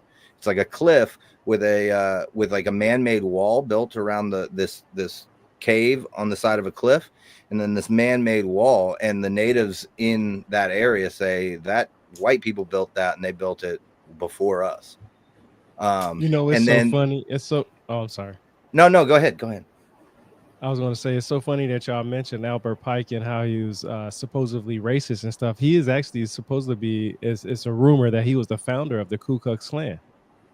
I think, yeah, Pike and William Bedford Forrest brought in the Klan, and it was it started off supposedly to deal with carpetbaggers, and it pretty immediately turned into just a racist organization. It was, I think, but that's more modern ideas of Albert Pike, like trying to be anti-Mason, I guess. But that is the rumor that he is. His statue was brought down in 2020. They went there and took it down again. That book that you just held up, that was in his hand in the statue, is Morals and Dogma, and they ripped that down because, well, he was a Southern general, and he's the only Southern general in the North. But once you rip that down, guess what? Nobody has any idea how this country's run anymore. You know? Pike was a Confederate, right? Right. He was a Confederate general. Yeah, he was a Confederate general, bro. Man, that's great. I want to just. But see, when you read his book, it seems like it's all about being good and being a human to another human, being nice, being honorable, being respectful. That's what it says in the book. Like a lot of it is like, it's almost like what would Jesus Christ would be like, being a better person, being a person that, you know, if somebody needed help, you would help them no matter what. But then you have the racist ideologies in there that not in the book itself, but about Albert Pike. And it's just like, man, what can you believe? Because what you read in the book is different than what you know about him from modern ideas of him. And that was his life's work too. Yeah. Can you guys? Exactly. I heard that was a rumor that he started it. I didn't know if that was. Yeah. It is a rumor. It is a rumor. Yeah. Nobody knows for 100% for sure. Yeah. But he was a Confederacy general. So he was known that he was definitely also involved in the Knights of the Golden Circle, which started before the Civil War, and the Klan definitely was a branch off of these. They called them castles. The lodges of the Knights of the Golden Circle were castles, and in the South, the Knights of the Golden Circle were kind of defunct on the surface, but still had that real secretive part that a lot of people say went on even into like 60s, 70s. Maybe there are still Golden Circle sentinels that patrol the gold that they hid in the mountains in Kentucky to this day. But that they do think that the Klan kind of was born out of this kind of castle system that was already set up. Mexico was always for sale. So if there's Knights of the Golden Circle anywhere, it's anywhere along that entire ridge, because that's where they settled. That's where they had trading posts. They were all. You should check out the Virginia's for Conspiracy Lovers episode with Daniel Duke, who is the great grandson of Jesse James. Jesse James did not die. He faked his death and changed his name to James L. Courtney. This is James L. Courtney's great grandson, dude. Him and his mother have done incredible research, and the only reason that history books don't say that James L. Courtney was Jesse James is because where the town that the James Museum and Burial is, it's like Stratford upon Avon. That's how all of their. And this guy was harassed by the Attorney General of Texas while he was doing his research, to the point where they would just come and sit in the archives of the state library while him and his mother were researching. Just sit there at the table. But like intimidation. Oh yeah. I think Dude, Jesse I did may have buried some treasure up there. Oh, he in your definitely neck of the did. woods. Oh, he definitely did. And this guy, James L. Courtney, his great-great-grandfather, there's stories of him having a trunk full of gold, or no, a trunk full of greenbacks that he would make one of the nephews or nieces. They had to count it every night. And then there's other stories from the town that he grew up in. Everybody, or from the town that he lived in, everybody in that town knew, like, yeah, that's Jesse. We just don't talk about it. And there was a kid, he was a child when Jesse was an old man, this James L. Courtney guy, and he recruited him one day to go bury what he said was like 30 like wheelbarrows full of gold bars. And go figure, the place where that guy remembers it being buried is now owned by the Army Corps of Engineers, and there's a lake on top of it. Of course, there's a lake on top. Yeah. Do you know what lake that is, bro? I can't remember now. Okay. All right. Can you guys, I hit share my screen. Can you see when I do this? Oh, Are you seeing anything? No. No? I don't see anything. No. All right. Let me go back here and hit share screen again. Share screen. Yeah, just to put a bow on what we were just talking about, the Army Corps of Engineers and various other government agencies were building dams and putting lakes on top of various types of ancient sites all over. How about now? You still don't see nothing? I'm sorry. Nope. Oh my gosh. You might be getting an error signal at the top of your screen. Yeah, so browser can't access your screen. Try capturing a different screen. How do you capture a different screen? Or should I go to a different browser? Yeah, try that. I usually go with Chrome. Chrome works perfect with it. I don't know if I have Chrome on here, but here. Does this pop up? No? You see a pyramid? No. Oh, son of a gun, man. Yeah, I think it's something. I think you have to use Chrome for StreamYard. That's what I've been told. All right. Well, I don't have Chrome on here. They have like Microsoft Edge. Yeah, I got it. I got Edge. Yeah. Oh man. Gotcha. Let's see. I'll tell you what, though. Like there's this constant thread throughout early American history. It's so definable if you know just like 2 or 3 events, and then you can see that same pattern reoccurring over and over again. The Stewarts versus this other form of like bureaucratic weird blob that kind of takes over. Because I mean, it's the kind of bureaucratic weird blob that we have today. And then you see the Battle of 1812 being this instance where Britain reemerges in all of this New England university territory, putting in this blob mentality in all of the sciences, all of this other stuff. This bureaucratic state has been well manicured since the early, 1800s. It's the trivium, right? Well, they got rid of the trivium. Yeah, but that's part of it. And like the Stewart, let me ask you this, because the Stewarts did start William and Mary College, right? Is that technically the Stewarts had just come out of power, but but the people involved, they were Stewart loyalists. It had just the Glorious Revolution had just begun, or had just ended, and Charles II was deposed, and King William and Queen Mary hopped in. So but it was it people acting on behalf of the Stewart dynasty? Contingency plans. I think so, especially with all the Jacobite activity that ended up happening in the subsequent years in Williamsburg, including the guy who found the Oak Island treasure originally. His cousin was a Jacobite woman who was hiding in North Carolina. Also, Governor Spotswood found the pass through the Blue Ridge Mountains with an event called, with a group that he dubbed the Knights of the Golden Horseshoe.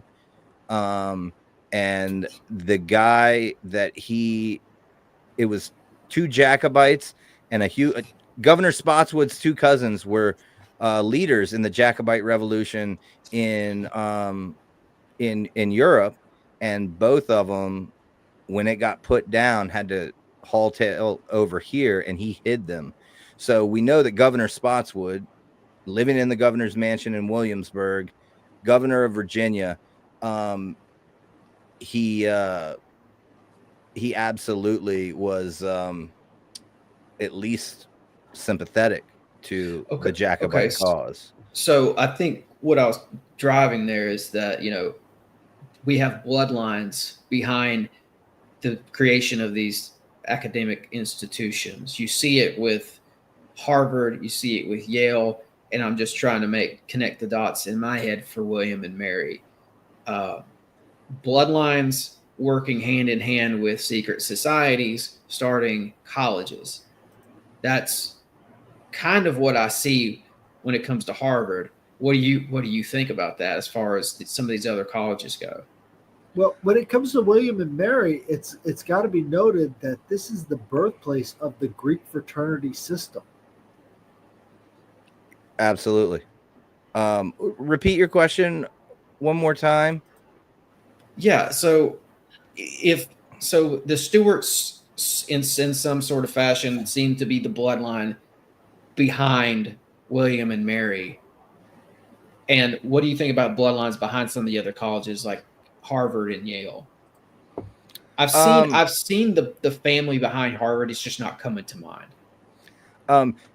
Real quick, I'm trying to get to a browser that'll share my screen. So I just logged in to StreamYard from another browser, but it's going to make me jump off of here. Sure. The browser that I'm on. I know what you mean. I was thinking that before too. You're going to have to leave completely, probably. All right. So let me pop. I'm just going to close this browser out, and I should be set up to pop right back on. Sounds good. Okay. So Tim, from my research, the Winthrops is the family behind Harvard, right? Is the Winthrops. That's what I was trying to think of. But yeah, and Carey's. John Carey was a part of the Winthrops too. But what were you saying there? Nice. Yeah, I'm not too sure. The funny thing is I got into conspiracy originally with Alex Jones and Skull and Bones and whatnot, like way back in the early aughts. But this stuff in Williamsburg and William and Mary keeps me so busy that every time I start branching off into some other colleges, because William and Mary leads to these other places too. I mean, especially with Phi Beta Kappa. It's the Winthrops that founded Yale and or was it Harvard and Yale or just Harvard? Well, I don't know if it was Yale, but I think they were behind Harvard. The Winthrops were. Right. Yeah. It might be contested who's behind Yale, but there are some power families there that you see showing up at the beginning of Yale for sure. These are northern families, and they do not mix with southern families. Are you guys seeing me now? Oh yeah, sorry. There you are. All awesome. Right. Can you see the Great Pyramid, or are you just seeing Google Earth? Well, I see Google Earth. I see Google Earth. WNM alignments. I think that's what it says. Yeah. And so you're not seeing when I click over here to this Great Pyramid thing. All right, I'm just going to have to tell you what my slides say, and I'll show you what my alignments are on the screen, and they're the fun part anyway. Can you see my cursor moving? Yeah. Yes. All right, cool. All right, so this is the campus of William and Mary. I'm sorry, I just interrupted. I got so excited that I actually got my screen to share. I probably stepped all over a conversation. My bad. No, it's perfect. So this is what I start off with. This is what I found early on at William and Mary that really made me go, man, I'm too dumb to have figured this out. So it's got to be wrong. And then I spent like a year trying to prove myself wrong. And I not only didn't prove myself wrong, I just kept finding more and more and more evidence that it was right. So you might be seeing how this line here kind of doesn't follow the road. These two roads, this is Richmond Road that runs all the way to the original Richmond settlement. And then this road here is called Jamestown Road. Now, Jamestown Road runs right to where the James Fort was. And this little bump out right here is not original. You can look at the, it's called the Frenchman's Map of Williamsburg. It's from the 1740s. And what it shows is that this road runs right up next to the corner, like right where my orange line is. It runs right up the corner originally. This is the Brafferton House. This was actually here before Harvard, and it was basically a Native American indoctrination house. It was a school for Native Americans. So this was kind of the original, the first building at the William and Mary campus. But this line here is actually the line that the street actually ran on. Now, what's crazy is this pyramid, this triangle right here, and you see this baseline here. This is the original footprint of the property that they had cleared and they built William and Mary on. This is the end. Actually, this building, the Wren building, it's kind of a C or a horseshoe. It was originally intended to be a quadrangle building that would have come down here. Its end would run across here, and it would connect with a courtyard in the middle. So originally, this would have been the edge of the building. Okay, but they ran out. They ran out of alchemy triangle right in the middle of it too. Oh, well, you wait till you see this alchemical triangle. So what's crazy about this, and I have it on my screen, but it's not. I can't figure out how to share it. But so on my slide, I've got pulled up a diagram of the Great Pyramid of Giza and all its measurements. Okay, what this triangle represents is an exact to the foot encode of the Great Pyramid of Giza. Okay, so if you were to go from the point of the pyramid straight down the side of it, you'd end up with a measurement of 611. And I just want to show you guys to just kind of prove out what I've got here. You start here and run it down to the base. You end up, and of course it's Google Earth, so it's not perfect, but you can see it's 611 feet. Now, if you look now down the corner of the Great Pyramid of Giza, you're looking at about 719 feet. You take this same starting point at the apex and you run it down here, and it's really slow when I share it, but you're looking at around 719 feet, depending on exactly where you put your points, but it's pretty dang close.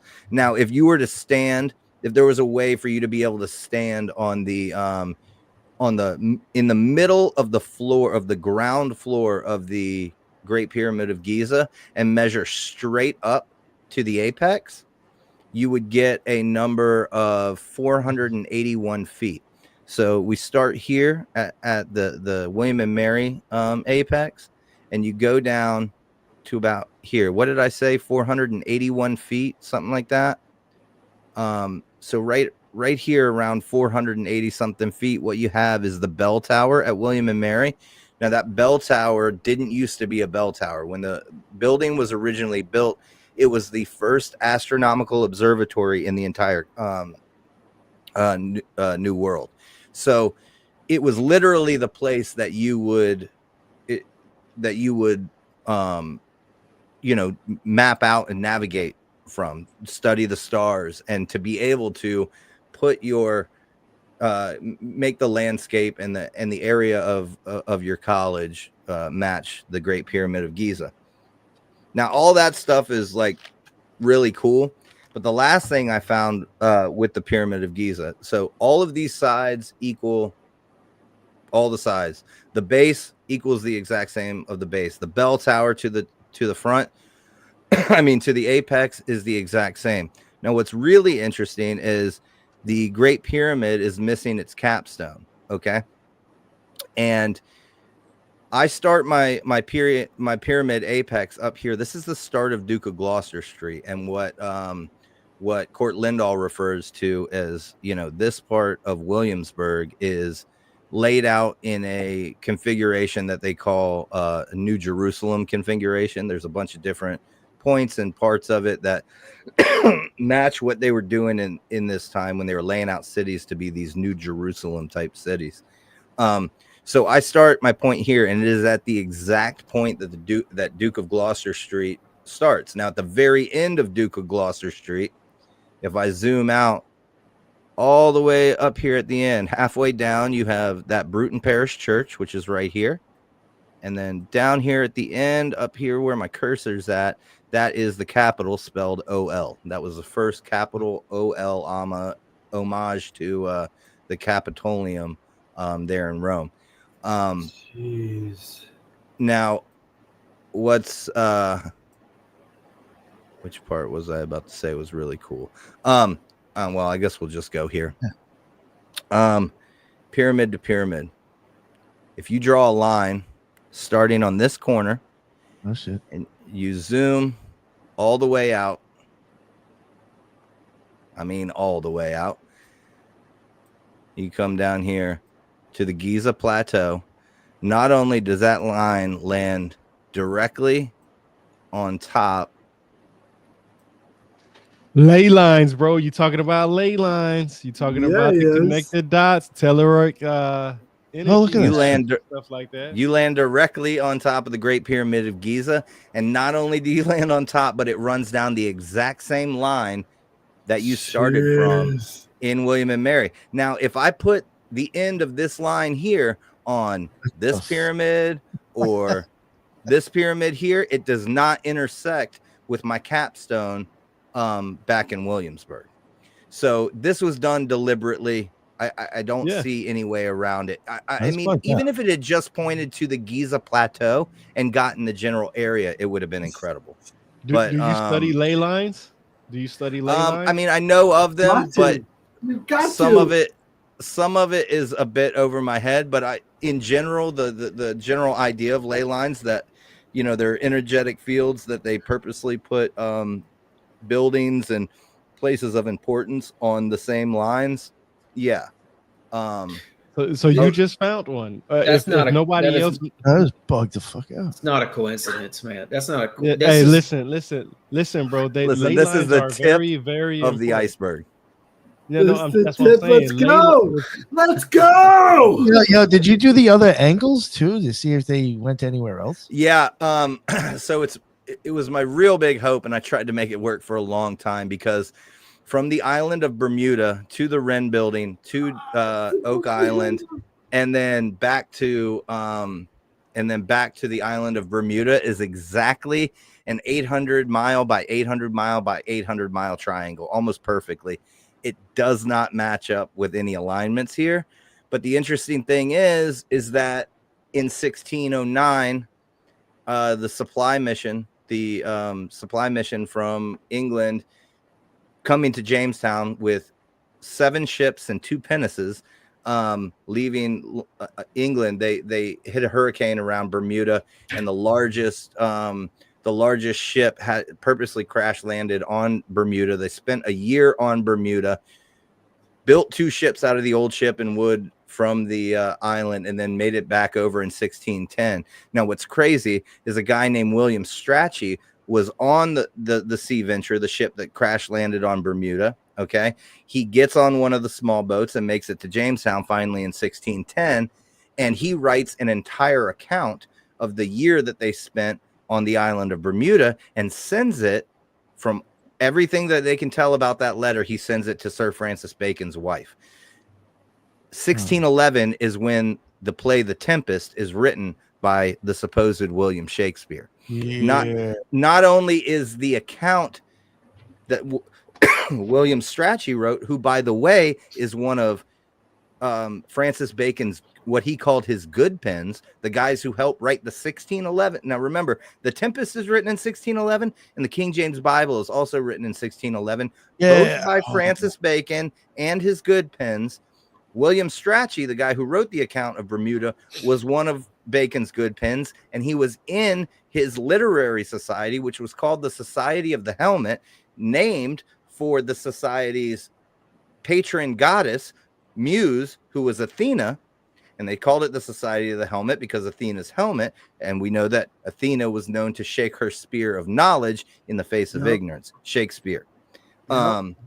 And so, and then you have a guy who is in a literary society with Francis Bacon, named after Athena, the shaker of the spear, who writes an account of the time on Bermuda. And then a year later, The Tempest comes out. It is the last play. It's the last play that Shakespeare ever wrote, but it appears first in the first folio of Shakespeare.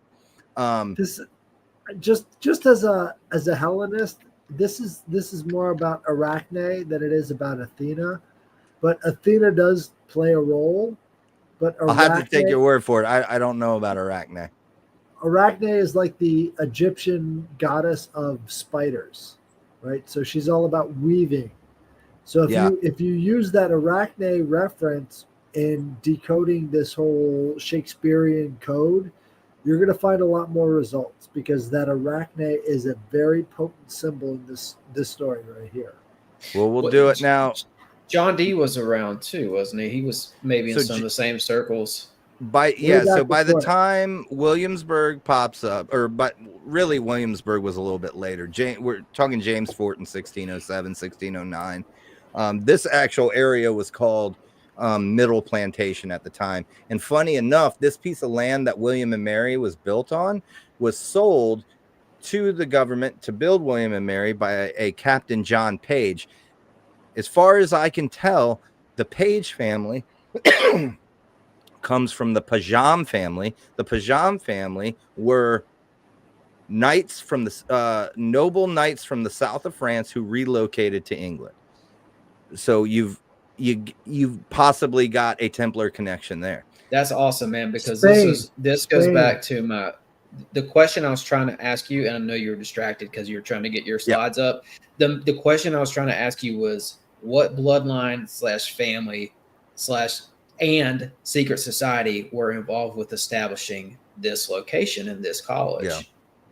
And so it runs the gambit from possibly the man who designed this building being Christopher Wren, to the land that it was on being the Pajam, to the Randolphs, who are connected to the Sydneys, to the Bacons, and it goes on and on.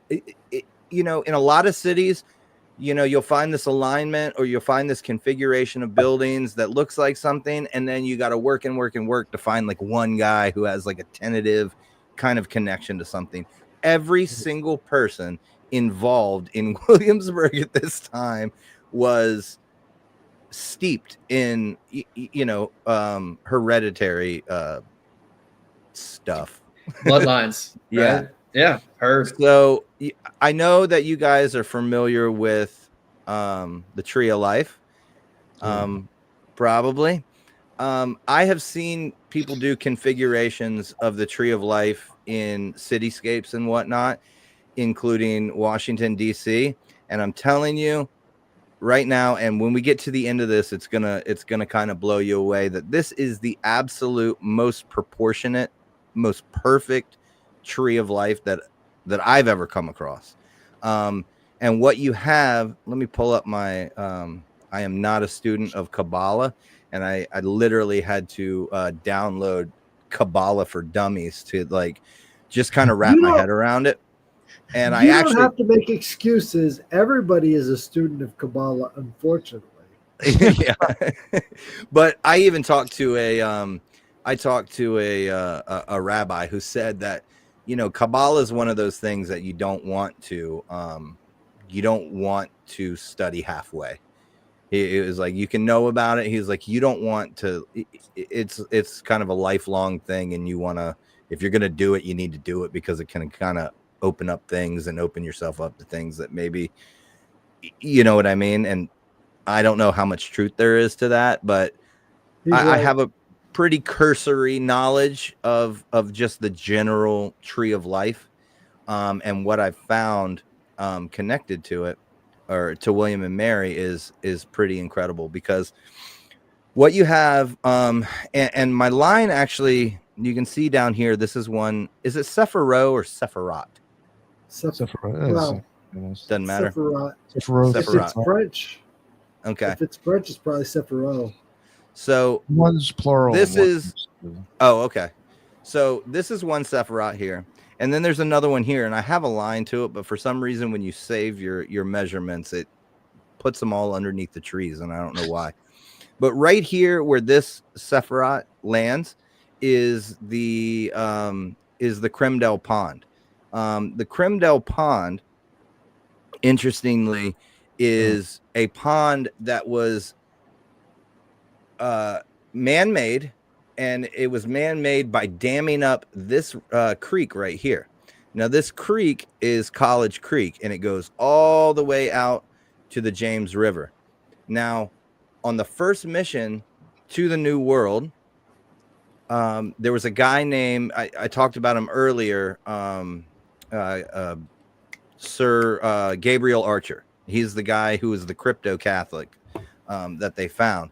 Now, he wanted desperately, when they cruised up the James in the 3 boats, the first place they explored that Sir Gabriel Archer wanted to put the fort was at the end of this creek, which ends up all the way here at the base of William and Mary. They ultimately decided that the creek wasn't deep enough and didn't have maneuverability to turn the large ships around. But until like the 1920s, this creek was actually called Archer's Hope because Sir Gabriel Archer wanted this to be the site of the James Fort. And when you dig back, I believe, knowing now that he was a Catholic and that he wanted this area to be it, is interesting because near this area, they found a Spanish well. And after doing research, they found out that there was a Jesuit mission in this area at the end of that creek in the 1580s.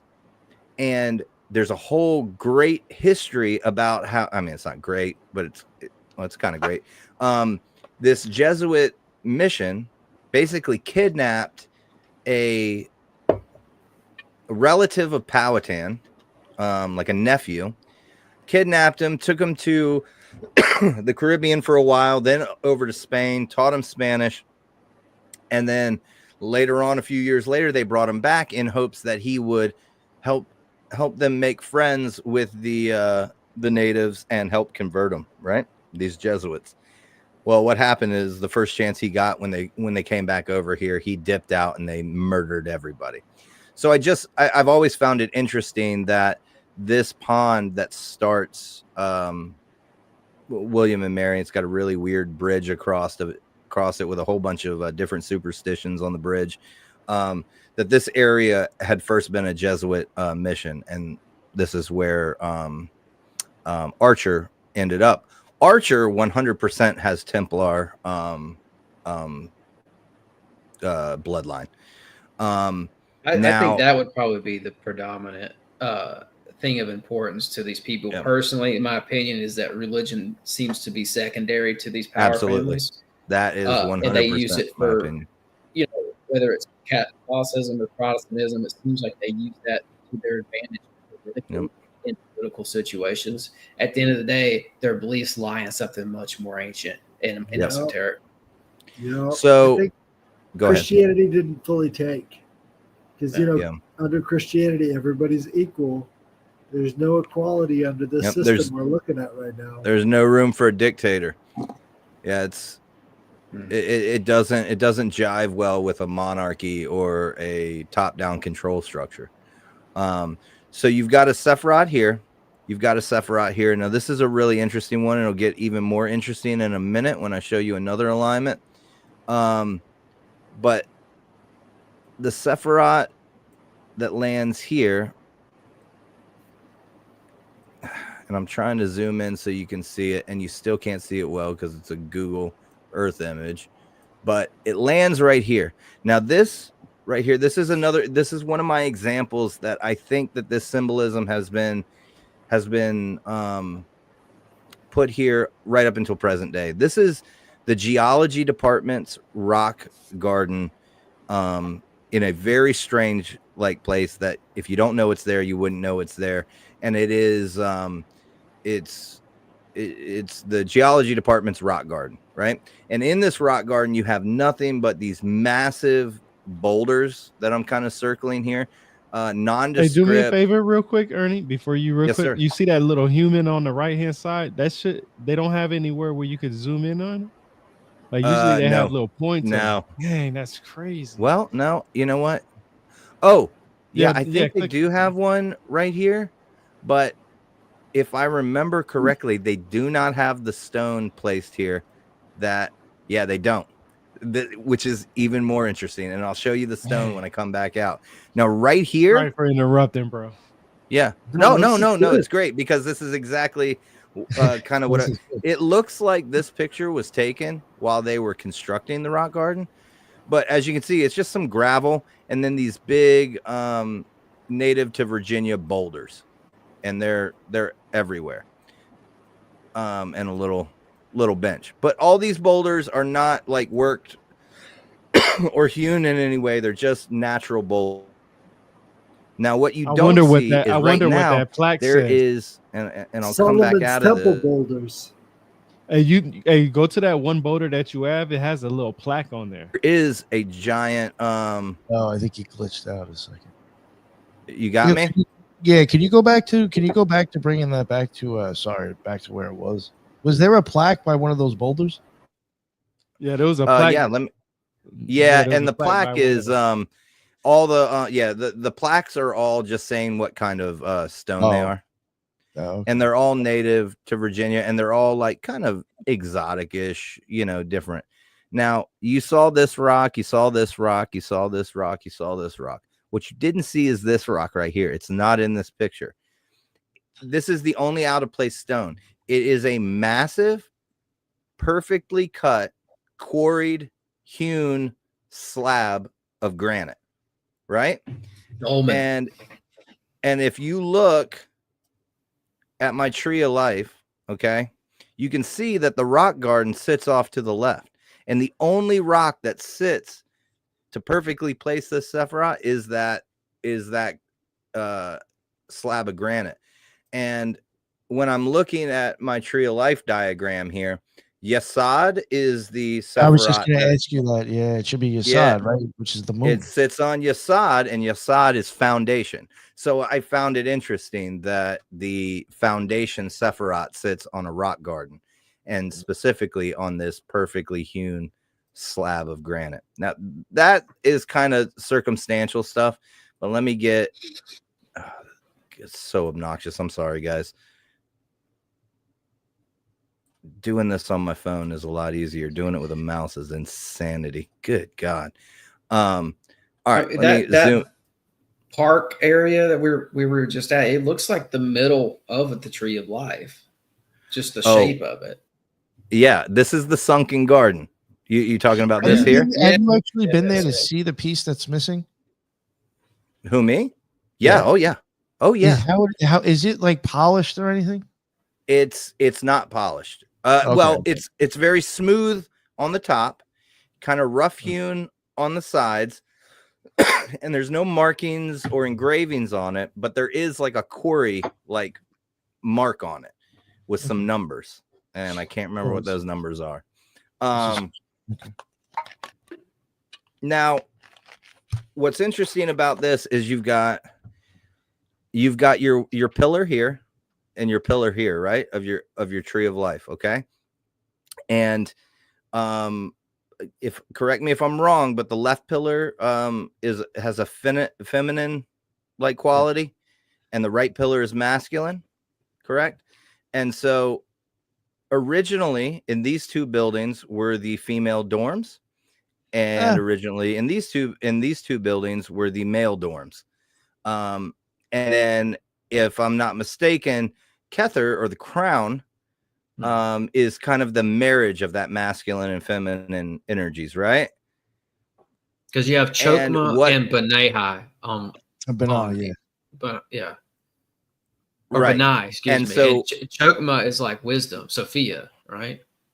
Female. Right. And I haven't laid them all out or have a slide for it, but I've gone through each one of these buildings and what they originally housed, and they correlate pretty great to the definitions of each Sephiroth, where like wisdom, whichever building Sephiroth that lands on, the wisdom one, that was like the original library. And there's one that's like mercy, and they held like nursing like stuff in that. Like it's crazy, like kind of dead on. And then when you're talking about the marriage of the masculine and the feminine in the Kether, the crown, what more perfect building for that to be than to sit in the center courtyard? Remember, this was supposed to be a perfect, rectangle, oblong square. So this would be the middle of it.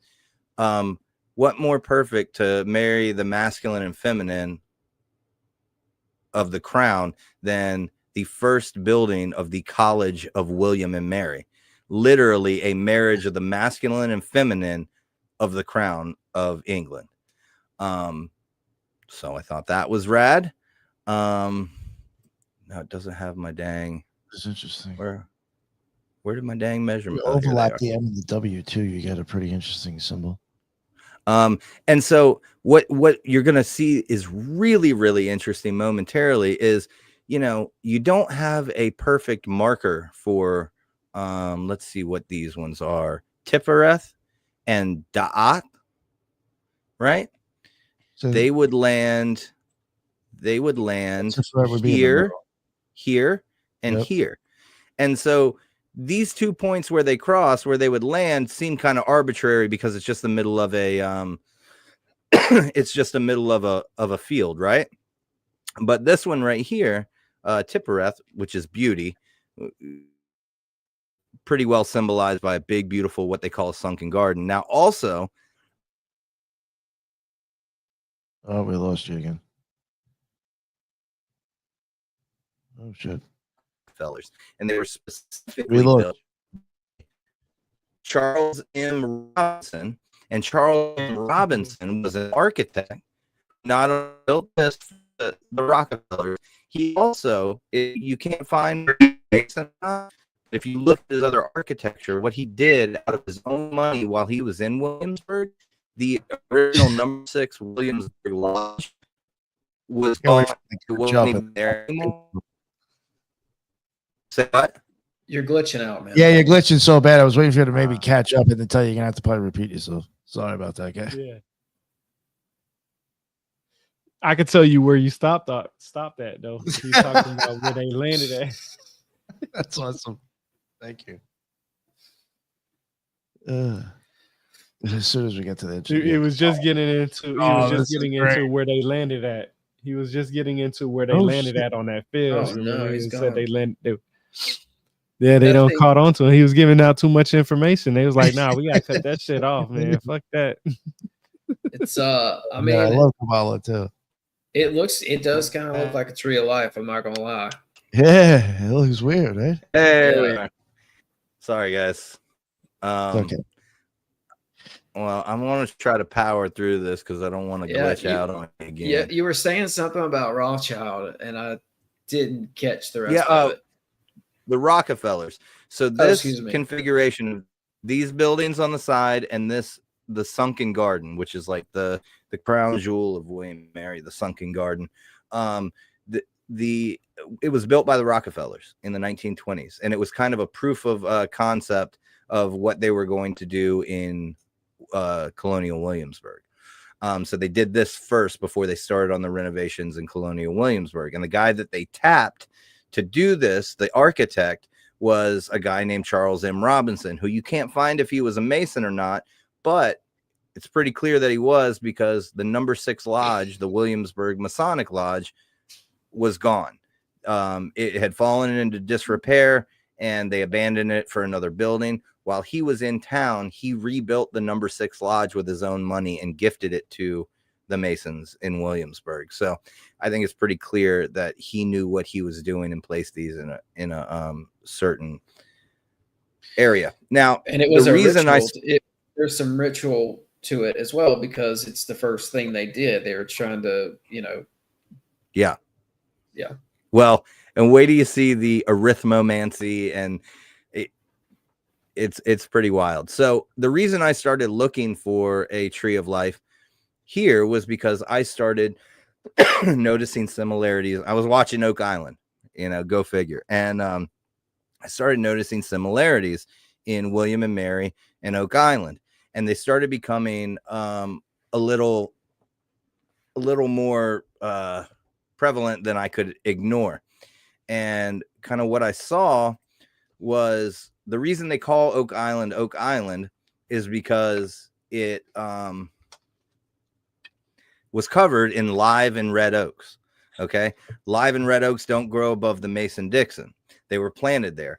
On the 400 islands that are in Mahone Bay, the bay that Oak Island is in, there is not a single red or live oak on any of the islands. They can't find any evidence. So these were cultivated there. Well, the first trees that were cultivated on the campus of William and Mary were red oaks and live oaks. I think they were planted on Oak Island as a marker for people trying to find an island in a bay of 400 islands to hide whatever or meet or do whatever. So I saw there was a guy named Peter Amundsen. I think he was Swedish or something like that. He was Norse of some sort, and he put forward a theory on Oak Island. They had him on the show, and he actually found a configuration of a tree of life there. And actually, when they went to some of the cross points on the tree of life, they actually found some pretty significant different things. And so I found this tree of life, and I was like, oh, let me see if any of it hooks up with Oak Island.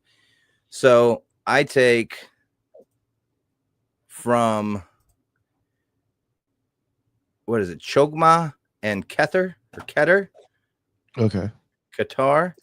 And I run through that, and I go all the way to Nova Scotia. Now I don't have that up on the screen, just to let you know. You can't see me? Oh no, I lost that when you Okay. disappeared. I had a feeling, I was like, I think he might think it's still up. Oh yeah, I probably need to redo the That's okay. I was just saying, to tell you the truth too, if it kicks you off, then you're having a bandwidth problem, and you might actually have to either shut off your video or stop sharing. Okay. I am going to try to make it work the best I can, and if we lose it, I can kind of just explain it. But it worked for a while. I'm hoping it still will. You got me now? Yeah, it's loading up. Hello? Oh, yes. Yeah, I can hear you. Bummer, because I think it's a bandwidth. Yeah, it's just blurry and slow now. Yeah. If you want to try turning off your camera, that would help. If you want to do that. Yeah, that'll help. It might actually. Yeah. Turn off your camera, then I'll pull up the video, the image. I gotta stop / I feel like that's gonna turn off both. Oh, the bottom part where it says like the little camera thing, just click on that. Oh, I see it. There we go. All right, let's see if that helps at all. Well, you might have to take my word for it so we don't waste too much time, but this is, oh, there we go. This falls directly on Oak Island. Not only does it fall directly on Oak Island, you lose me again. Yeah, it's just choppy. Sorry. Yeah. No, is it starting to clear up for y'all? Well, the voice is choppy and like the visuals even. Well, the visuals starting to get better now. There we go. All right. I'll try to talk slow and move slow. The alignment that runs, is it doing it again? God dang it. No, just what you said sounded funny. No. Yeah, no, what you said was funny. Nah, you good, bro. Okay, all right. All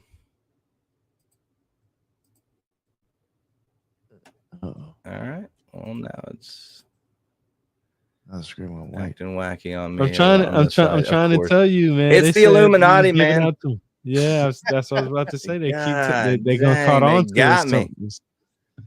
Somebody said, "I'm gonna cut this shit up." So in a nutshell, it lines up with Oak Island. Is that what we're getting at?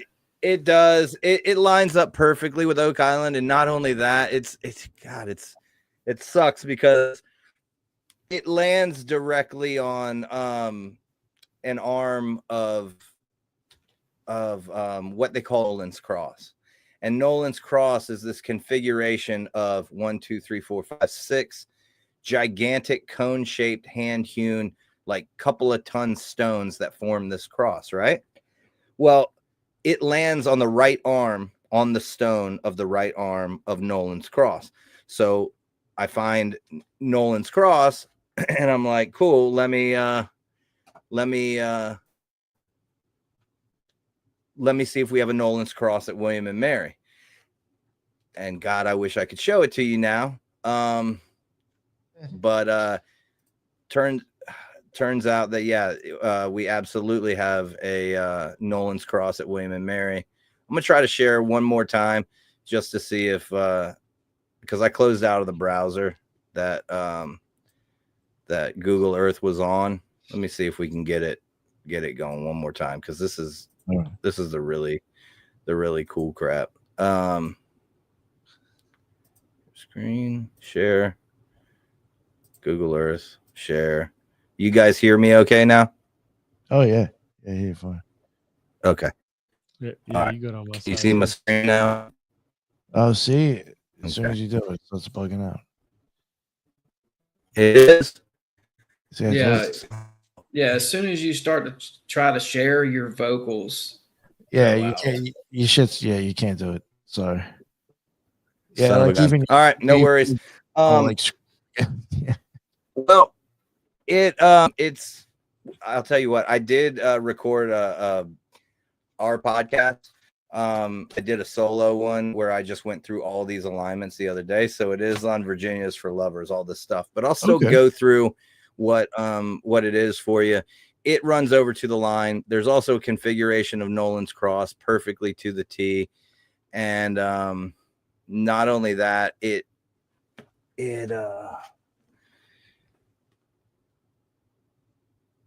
all falls in together. And then there's this, like, it's hard not to say stuff. It's Ernie, hold on insane one to. second. Yeah. Can you repeat yourself? You're glitching out again. Your voice. Yeah, it's crazy to not be able to show it to you. Oh, they got him, bro. They said he's sharing too much, man. Somebody done cut on already. They said he I'll tell you what, man. Here, I'll show you like this. I'll turn on the dang cell phone, zoom in, see if I can throw it to you on the camera. Can you hear me okay? Yeah. Yeah, we can hear you. Okay. As soon as you start sharing right. some knowledge, you start going robotic. All right. Can you see my phone? No, that's going to be garbage. No. That ain't going to work. No. Oh, this is such a bummer, dude. I don't really know. Take a screenshot of it. Take a screen. Take a screenshot. Yeah, I can do that. And then just go from there. Yeah, here. Let me well, every time I turn on Google Earth on the dang on my computer, then it glitches out. I don't really know what to do here.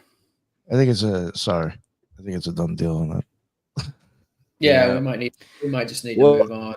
Yeah, I think so. Yeah, well, that's most of it. I mean, the alignments are incredible. Yeah. I mean, it's literally, I've got like 666 feet. There's an entire tetratus, which is the Pythagorean I mean, can you talk on it without having to show it? That's totally fine if you want to do that. If you want to talk on it, I can. Yeah. It's kind of weird to talk about without showing it, because it's just like saying without you looking at you'd be surprised, man. At the campus of William and Mary. You'd be surprised, man. I mean, I've had this happen to me before where my pictures weren't working and I had to describe something that I wasn't planning on describing, and it's not that bad. It's more of a mental thing. Okay, so I'm gonna look it up on my phone so I don't go glitchy, and I'll try to explain what I got here. So what we had was going through two of the Sephiroth, goes all the way to Oak Island, and then it lands on the arm of Nolan's Cross. So I look for Nolan's Cross at William and Mary. Now, you remember the C-shaped building at William and Mary, the Wren building? 145 feet from the front door, that is a statue of Lord Botetourt. He was the worshipful master at the number 6 lodge in Williamsburg. His statue has been there. It's been moved. Its head's been cut off, been put back on. They moved him during the Civil War. They brought him back. They've always put him back in this exact position, exactly 145 feet from the front door. Well, the top of Nolan's Cross at Oak Island to the next stone is exactly 145 feet. So then you have the crossbars of Nolan's Cross, right? Those are, each arm are 360 feet. It's exactly 360 feet from the front door of the Wren building to those two oldest roads in America that make the triangle, which is Jamestown Road and Richmond Road. Now, the next two lines are going down from the cross section of the cross, that center point, down to another stone at Oak Island, and then down to another stone. And it's 493 feet from the cross section to the next stone. Well, remember me saying that in my Oak Island, my William and Mary Tree of Life, there was those two Sephiroth that land in the sunken garden that there's really no marker for, right? Yeah. Well, it turns out that the 493 feet runs right into the first one, which is the Da'at Sephiroth, or whatever it is in Hebrew. And then the next one is 239 feet, and that runs down and runs right into the Tiferet, exactly Sephiroth. Now you go. So I did this whole measurement because if you could pull up like an overhead of William and Mary, I can kind of point out the Tetratus, which is this was actually on an Oak Island interactive map that I found while you was talking about Oak Island. Yeah, I brought this up. It was so funny that you was mentioning about triangles earlier, and look what I found: stone triangles right on. Oh yeah, the stone triangle. Now the next part of this, God, I wish I could just show you an overhead of William and Mary, so I could at least lay it out with my cursor. Is that like some sort of a small, like eroded pyramidal type stone? That's crazy. No, it was a configuration. The stone pyramid at Oak Island was a configuration of rock that was found on there early, and it actually looks like a plumb line, like a I can't remember, or like a I can't remember what it's called. Yeah, it's okay. I was just curious. It looks cool. So if we could find a bird's eye of William and Mary, for God's sakes. Well, you remember that it starts off as a big, the whole campus sits on what looks like a gigantic triangle. If you run down the triangle, it's in measurements of 666 feet. 666 feet halfway down the triangle, and then another 666 feet. And then now this is a huge triangle, bigger than the pyramid triangle, right? And then on the sides of the triangle, it's a gigantic 666 by 666 by 666 by 666 by 666 by 666, right? And then down in the bottom left two corners of the triangle, there are clear cityscape, landscaped triangles that make up the bottom two corners. Those are 666 feet by 666 feet by 666 feet on both of the two. Sorry, real quick. Remember that triangle that you were saying when it was rebuilt, one of the sides did bump out a little bit and it wasn't exactly straight anymore? Yeah. Yeah, Yeah, kind of. Yeah, exactly what that yeah, shit it's kind looks of like. similar. Like that. So I start getting into this 666 foot triangle, right? And I find this thing called the tetratus, which is a Pythagorean symbol.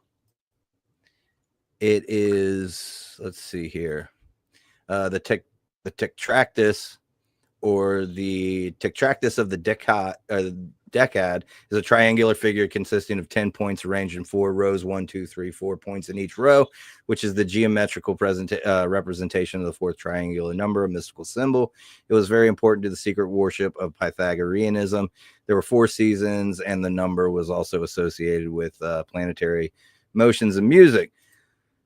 Kabbalah also has a tetractus. It's a mystical symbol used by the Pythagoreans and Kabbalah followers. It represents the four classical elements as a triangular figure. Meaning of the tetractus in the Kabbalah. The Pythagoreans' interpretation of the tetractus is the mathematical in nature. In contrast, its significance to the followers of the ancient Hebrew belief of Kabbalah is more mystical. Just like Pythagoras, the followers of Kabbalah also believe that the tetractus is the illustration of existence, of the way everything is structured in the universe. However, the followers of Kabbalah have paralleled, I'm just going to call it the T with the tree of life. Now, this triangle is made up of 1, 2, 3, 4, 5, 6, 7, 8, 9, 10 triangles. It fits directly over the tree of life at William and Mary, but each triangle has an exact side to the foot of 666 feet. So it's 10 triangles made up of 666 feet that fit with, there you go, man. So you can see how this is kind of a diamond, right? And if you look down at the bottom, do you see where they bent buildings so that they would maintain a little triangle? And if you go over to the left, they bend another building as a triangle. And then over here on the edge, they on the bottom in the middle, they bend that building so that it stays in line. Starting with this triangle on the bottom left, you build triangles all the way across, and it works out perfectly geometrically to be every single side of said triangle. 10 of them within there is 666 feet. So this small triangle here on the bottom, those roads, if you go all the way around, that is 666 feet. If you measure from corner to corner of the sunken garden, it's exactly 666 feet. From the bring top, mine up real quick. I want to show you something. You was talking about the stones on the other one. I just found the location. I was clicking on the little man on the right hand bottom screen, and look at these stones that's right here. That's in the same spot that you was just talking about. Look. Yeah, if right you here. go, yeah, so it's right there. So if you go to the right, or I'm sorry, keep going to the left, stop right next to her in that grass right there. You can see it on Google, or no, go to your left a little bit more. Right here. It's like from where the camera is facing. It's like behind the camera right now. That's where that slab sits. You can go there today and it sits right there, but it's in none of the pictures. You can't see it. And it's the only one that lines up. There it is. Look at that one right there. It is. Yeah. That's it. It's the only hewn stone in the whole rock garden. That's crazy. Yeah. That's fucking crazy. And it just sits there, and it's on the outskirts. Look at this one right here. Yeah. Then you come around and you're just like, what the fuck is that? Yeah. And it's clear. It's got like tooling marks on the side. It's smooth on the top. And then it's got written on it somewhere. It's got like some numbers, I guess, from the quarry. It doesn't make any sense. It's like outside of the rock garden as well. But so yeah, right going here, back just to be that, clear for the audience, just for the audience, just to be clear, it's right there. here. Yeah, that's fucked up. You know, we didn't see that shit. that Yo, I be paying attention to what people be saying, bro, and I be trying to figure it out. Like, how do I find this shit? I be using all my my wits and everything trying to figure out exactly what they're talking about. That's why I was like, what the hell? I gotta see what he's talking about. The that whole 666 thing, man, like It's everywhere on that campus. You can't throw a rock without hitting. It's also ingrained in, or it has to do with like the Yale as well. Some of the stuff around Yale has that 666 measurement intentionally. Just thought it was interesting. It's like there's something with absolutely. That. Yeah, and you know, 666 means different things to different people, especially within Masonry. It's closely associated with Solomon and his payment, and you know, the obsession with Solomon there. But oh, we inside, fellas. Thinking. Oh, look over here. We over inside, fellas. Is this the Wren building? Wren building is now if you can go inside the Wren chapel, which is the right wing of the Wren building. It looks like no chapel ever, but it looks like every Masonic room you've ever seen. Secret historian. You see that book right there? Secret historian.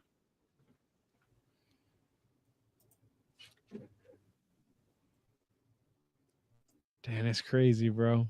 What, did you find your book on the shelf? No. It's the secret. Pretty interesting book. Right, secret historian. Hey, the gay decades. Okay. William and Mary had the highest homosexual population of any college. It also has the highest suicide rate of any college in the United States per capita. Oh. It is tons of ghost stories and creepy stuff. I'm gonna try one more time just to get you an overall. I'm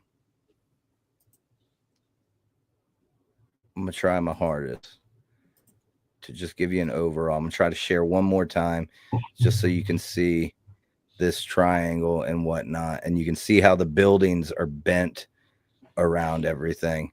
I'll try one more time and then I'm gonna give up as far as that goes, and I'll just talk it at you. Share screen. Don't worry, I'll have this playing in the background for you while you're talking. Right. I'll be visiting all these crazy places. This is crazy. Can you see that?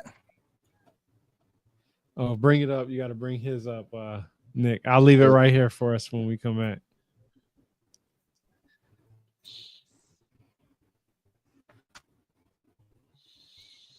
It's doing it again. Yeah. Dang, man. Yeah, it's doing it again. Yo, they got a Wawa right next door, yo. Do you know what a Wawa is? Yeah, the Wawa. The sheets now. Can you see mine at all? I know. No, and you're breaking up again, man. I'm sorry. We are no longer trying that situation. Yeah. I'm gonna have to edit the show, and I normally don't have to edit shows. Yeah, my bad, man. It's all pretty much visual there. Also, that alignment. So, what's interesting about that one that goes all the way to Oak Island, it goes from those two Sephiroth all the way through Oak Island, through North London, across the Bruce Castle, which was owned by the Bruce family, which the Stewarts come from, and they come from the Merovingian. It goes all the way through Istanbul, which was Constantinople, and it lands directly on the Constantinople. That's interesting. Yeah, and then it lands directly onto the front door of the cave church of St. Peter's Cave Church, the first century apostle Peter. He taught secretly in a cave in Antioch, and the end of that line ends up on the front door of that church. Now that church is that church during the fall of Antioch, during the First Crusade, is supposedly where they found the Spear of Destiny. It was held in Constantinople for a number of years, and it was supposedly found buried underneath the floor of St. Peter's Cave Church in that line ends. And then when you're talking about Templars and hiding treasures and things like that and needing places to hide things, Oak Island, it's interesting that Oak Island, Williamsburg, and where they supposedly found the Spear of Destiny ends up there. So, well, it's kind of a bummer, man. I mean, the visuals are most of that presentation. If there's any questions, though, man, I'd be happy to talk about them. It goes on and on and on in this town, man. It's insane. But yeah, look what we have here. That is Lord Botetourt. That is Where do you go? You're in the back now. You're in the backyard now. You were in the front yard. Yeah, where do you go? Hold on, here we go. Where was it? Out front. That's that. You're in the back now. Oh, this is the other way. Yeah, that's. Oh, wait a minute. Oh, snap! Look at the people. Another interesting thing is all the different chancellors that have been all the way from historic American figures like Thomas Jefferson, right up to Margaret Thatcher, and the current chancellor of William and Mary is an ex-CIA director who was the director of the CIA during 9/11. He was in with the Bushes real big. Oh, of course. They have. They this one right here. Look, they edited this photo. It's something they want us to see. Oh, dang! Look at that. They want us to see her top. So, so Margaret Thatcher was chancellor. Now, chancellor is more of an honorary title, so right. It's not like she was on site. But it is interesting when you go back through the chancellors of William and Mary. I mean, you're looking at James Madison, you're looking at Monroe, you're looking at Thomas Jefferson, and then up into the modern era, people like Margaret Thatcher and the CIA director and whatnot. They have the CIA has an advertised presence on the campus of William and Mary. They recruit heavily from the students at William and Mary. Well, another thing that's interesting too is that every year their freshman ceremony takes place really close to the fall equinox. Everybody arrives and surrounds. They're in the Wren Yard where you're at right now. They surround Lord Botetourt. They do some speeches. They ring the bell, and then all the freshmen move through the portico, through the Wren building, out into the sunken garden where they have like a big party. So the CIA connections, does that have anything to do with some of the stuff we were talking about earlier with the farm and all that? Like, yeah, clearly they're recruiting out of here. Yeah. Well, I mean, William and Mary, it's an Ivy. They call it a public Ivy. It's a public school on par with Harvard and Yale and whatnot. I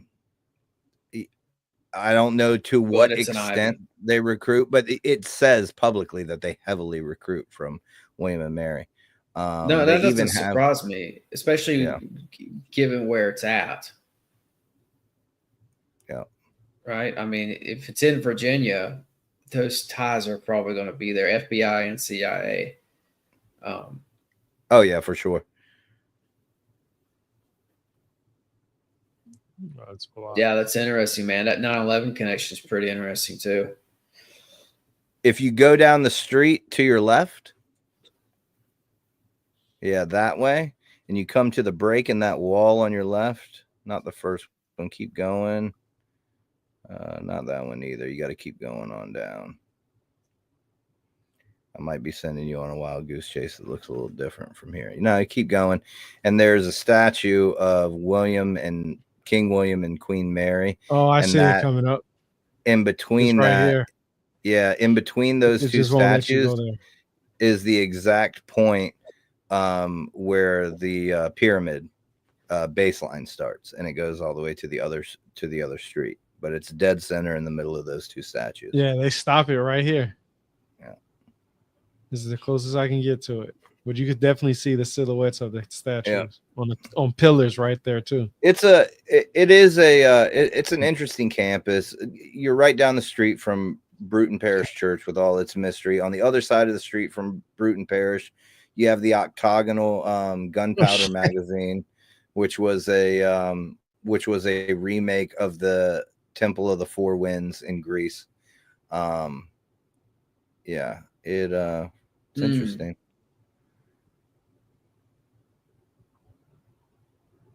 Yeah, man. Well, I mean, without the visuals, God, I'm gonna have to like send you guys some. I'll take some screenshots and email them to you if you want to take a peek at them. Yeah, no, I'll take those. Sure. Yeah, if you said you were gonna edit, I don't know if you can. You gotta edit. Yeah, this is like a secret mural. This is live everywhere, right? So I mean, it's a done deal like this. Hey, what does this look like to you guys? This one right here. A little Red Riding Hood. Yep, that's what I was thinking. Yep. So now my next question is what this one has to do. Bird, artifacts inside the tree. Look at the eyes in the glasses. Yeah, right. And a serpent. That's what I'm saying. It seems like it has everything that it's like it's telling a story. Like, look, that's modern man with the metal, whatever type of metal. Then you got the eyes with the glasses, some type of fruit, something tree, something here. Then what do we always have in every mythology? What's always everything in mythology? The serpent holding babies. Then what is this? Yeah, holding babies. Yeah, look at that. That's crazy. A serpent holding babies. What does a serpent usually mean? So many different things. Rebirth, everlasting life, rebuilding. Time is associated with it there. Yeah, the time. Okay, so it says here that it says a number of secret societies operate at the College of William and Mary. Society of Sevens. Dating back to the founding of the nation's first known collegiate secret society, which is the FH.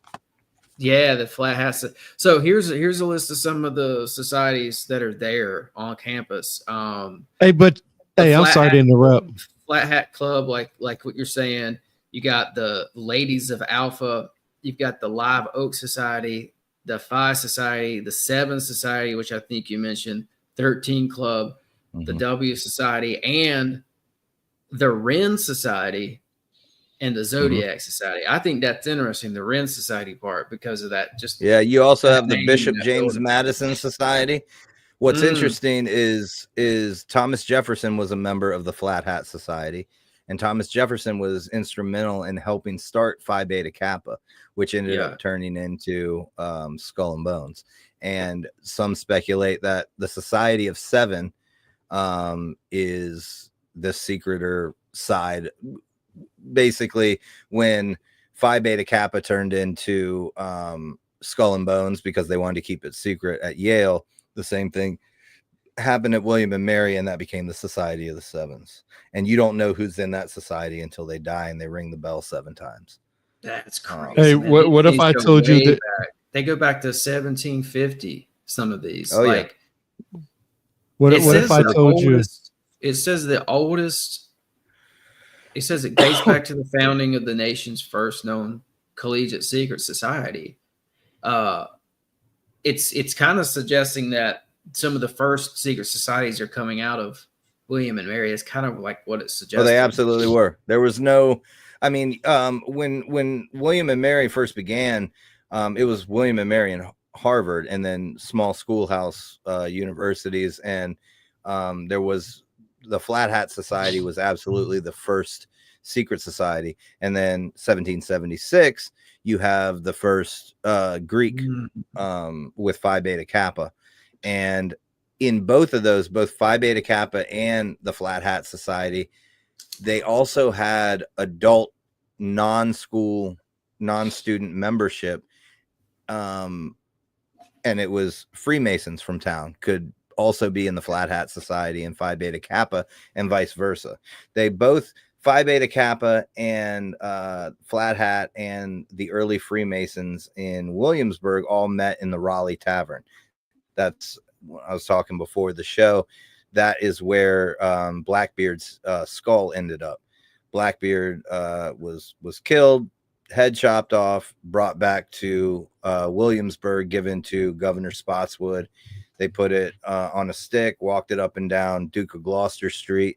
Then they hung it.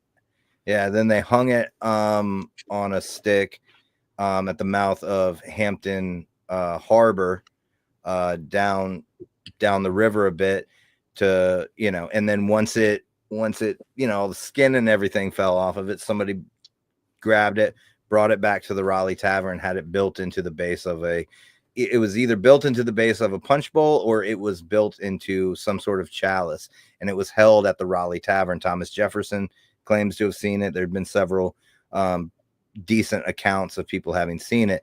It disappears around the time of the Revolution. No more accounts of this, of Blackbeard's skull. And also at the time of the Revolution, the Masons in Williamsburg stopped meeting, and Phi Beta Kappa stopped meeting, and they were both meeting in the Apollo room, which was the top room of the Raleigh Tavern, where this skull supposedly was. I think I might have figured out the provenance of the skull and where it ended up, because there was a man named Cabell, Landon Cabell, who was 7 generations of his family worked for Thomas Jefferson. And he was entrusted with the Phi Beta Kappa paperwork, their jewel, and whatever their other ceremonial stuff was. And it disappeared. And then it was found again right at the time that Phi Beta Kappa went public and the skull and bones were created. And there is a silver skull built into the arch of the tomb at Yale. Yeah, I've seen that. Whose skull was it originally that you're talking about? Blackbeard. Blackbeard, okay. The pirate. And they put it in, like, they put it in a foundation of something. Supposedly, I think the silver skull, because it was supposed to be dipped in silver when it was at the Raleigh Tavern, and then all of a sudden in 1832, the tomb at Yale, the Skull and Bones house, ends up with a silver skull embedded into like the arch above their meeting room. And the only reason I put that together is that Blackbeard's flag, which is the skeleton holding the spear with the 3 dots, the 3 drops of blood in the hourglass in his hand, if you flip that upside down, it almost mirrors the Phi Beta Kappa key perfectly, where the Phi Beta Kappa key has the Phi Beta Kappa Greek letters in the middle, and then on the top left it's got 3 stars, and on the bottom right it has a hand pointing towards the top left. And if you turn the Blackbeard's flag upside down, it's almost the opposite, like mirror image. And that flag wasn't actually Blackbeard's flag. All accounts of Blackbeard's flag was either just a plain black flag or a black flag with a skull on it. And the person who put forward the flag that we all think of as Blackbeard's flag now was a Skull and Bones member who wrote a book in the 1920s. Yeah, I mean, there's a lot of symbolism with the skull that I don't think is widely known. I mean, if you look back in ancient times, it kind of represents ancestors and pure bloodlines. And specifically, it's a bloodline that comes through the mother, not the father. And it's associated with the divine right of kings. So they claim, you know, the whole spiel, they claim the right to rule from their bloodline. But it's the skull that kind of represents that. And I don't know if Skull and Bones Society is trying to represent that with their use of the skull, but I'm suspicious that they might be. But it's interesting that the Flat Hat Society was 1750. It predates the Society of the Cincinnati. That's interesting to me as well. Yeah. Yeah. You know, and nobody knows what FH. Yeah, go ahead. I was just gonna say I went to a museum in Fort Stewart, Georgia, and I was walking through it, and it's about the military base and stuff like that. And this is some Nazi memorabilia here, but what caught my eye was that it was in a little small corner. This looks like a skulls and bones ring, and that just hits me in a different way, understanding the symbolism right here. Well, yeah. So the skull and bones probably got that from a Prussian army. Mm-hmm. The Germans, they were German. So yeah. Well, you look at the SS, the Waffen SS, their symbol there was the skull and crossbones. They claim that that the chapter of Skull and Bones at Yale came from a Bavarian version of Skull and Bones that existed at a university in Bavaria. What's interesting is that Thomas Jefferson spent time in Bavaria and was instrumental in starting Phi Beta Kappa. And so that symbolism of the skull and bones comes from a skull and bones, possibly in Bavaria. And I think there's a connection between Phi Beta Kappa and skull and bones. And Thomas, it's just lots of links. There's a lot of links. There's many secret societies that were using the skull. It's nobility claiming their right to rule based on ancestry and bloodline, and the skull represents that. Yeah. Cool. Good stuff, man. Yeah. Sorry, the visuals petered out, man. That's a bummer. Tyrone, was there anything you wanted to ask or anything before we wrapped up? I didn't want to make sure you didn't have any questions left out.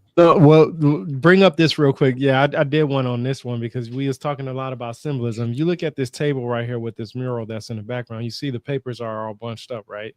Then you see the little mural back there. You go through there, somebody, it looked like she's writing on something. Then you come over here and then you look, the symbolism with the papers thrown away. So something with this and this, they did on purpose. So what is this, by the way? This is a secret. I even wonder if the chick in the polka dot dress, you constantly see somebody in like some weird dress like that, right? Yeah, like done on purpose to do with the filming. No, I look at stuff like that because symbolism is very important. Why would they have a whole bunch of paper crumbled up here on this table with a mural where they're showing that there's, it looks like a male and a female child, baby, serpent. And serpent always has something to do with knowledge. This right here is thrown away or it's coming or whatever the case may be. But the time is what? The time has to be now. Because that's what there's something with this right here. I'm gonna look deep into this because this is like there's a reason because you got a book right here, you got a tablet looking type thing, notebook, whatever type thing right here. You got somebody praying right here. Birds is known as what? Usually, bird is the word. That's a real saying from the song, but that's really where you get knowledge from. Bird, you get supposedly in some cultures, birds are giving you knowledge of some sort. And you got the same thing with the paper here. And then you got the end with poetry and plays. That's Shakespeare right there.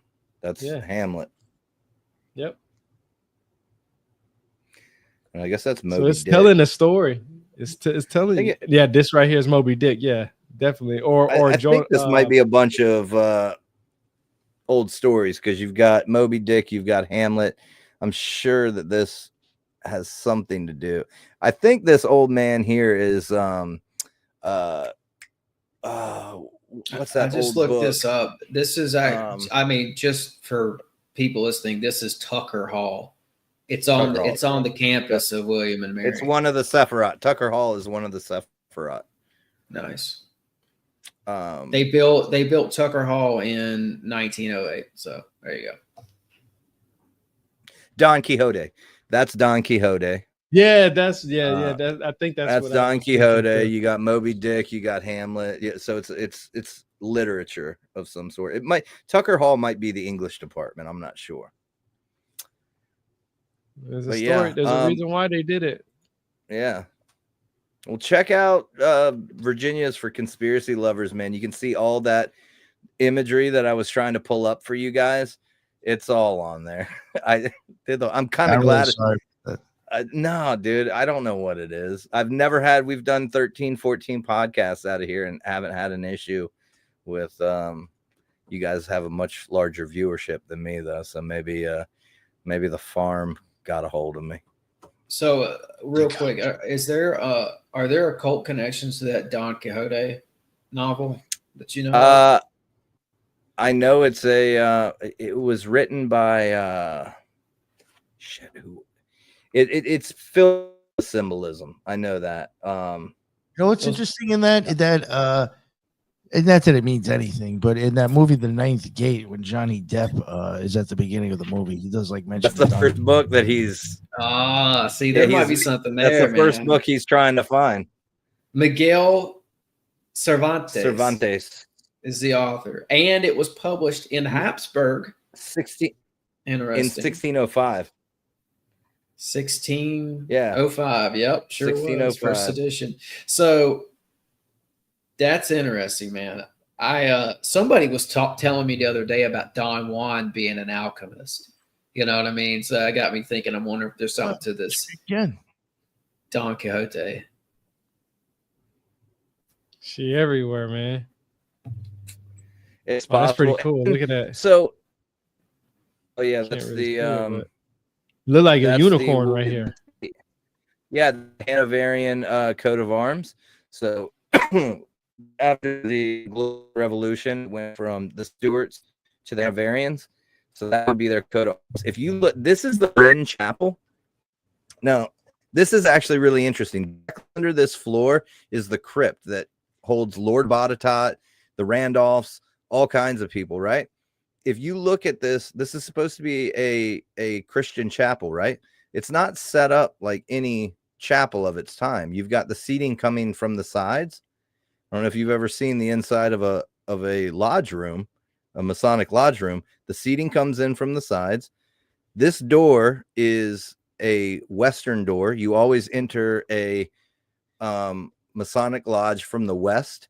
The worshipful master sits in the east. If you turn all the way around, this is set up completely like a Masonic lodge room. The worshipful master would sit up there where that red altar is. Your brothers would sit on the sides facing in, and you would enter from the west towards the east. And the only thing missing is the tesseract floor, which would be the black and white checkered floor, but you do have a square floor here. Now, they try to explain this away by saying that the reason when they renovated the Wren Chapel, that the reason they set it up this way was because they set it up to look like the chapel at the it's an English, the Chelsea Hospital, which was designed by Sir Christopher Wren, which I don't think explains it away at all, because you look at that, it looks even more like a Masonic lodge, the Chelsea Hall. And I think it was a lot of chapels back double as lodge rooms. Were they Germans at the end of the day? Like William and Mary? Hey, there's a white one. It was Hanoverian. It was like you cut out there. Did you say they were Bavarian? William. Yeah, they got him. That They got area. him. He said he giving too much image. He said Say that over again. Oh, William of Orange was It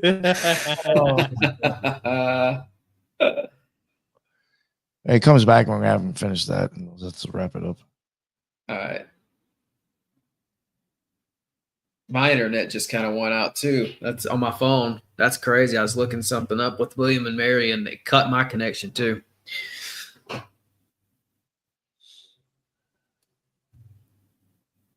Hey, that's crazy that that does look like a Masonic lodge. So, but see, in ancient times, they always did separate men and women from churches anyway. But if they had their own buildings, that means they would have their own church place, right? That's what I wanted to ask him, but he left because he said red on the top up here, and this one is white. Let me see if I can go back to it. So this one, let me see. I think this one was on this side. Let me see. Yeah, see, red on this side, right? And then when you go to the other side, which I think was on this side, it was white. So that's crazy. I think he was saying that what's interesting here is like they don't tell you the last names of some of these kings and queens. You have to go dig deeper for it. It's like they'll say William of Orange, but they won't tell you the last name and some of the other family details. You have to really look for it. That's, yep. I don't know, man. If they were Bavarian, that's interesting too, because you've got this whole idea of like the English British royals actually being German, which is they were. And then at some point, I think because of Hitler, they decided that they were going to drop the German part publicly. But anyway, it's coming back. Sorry.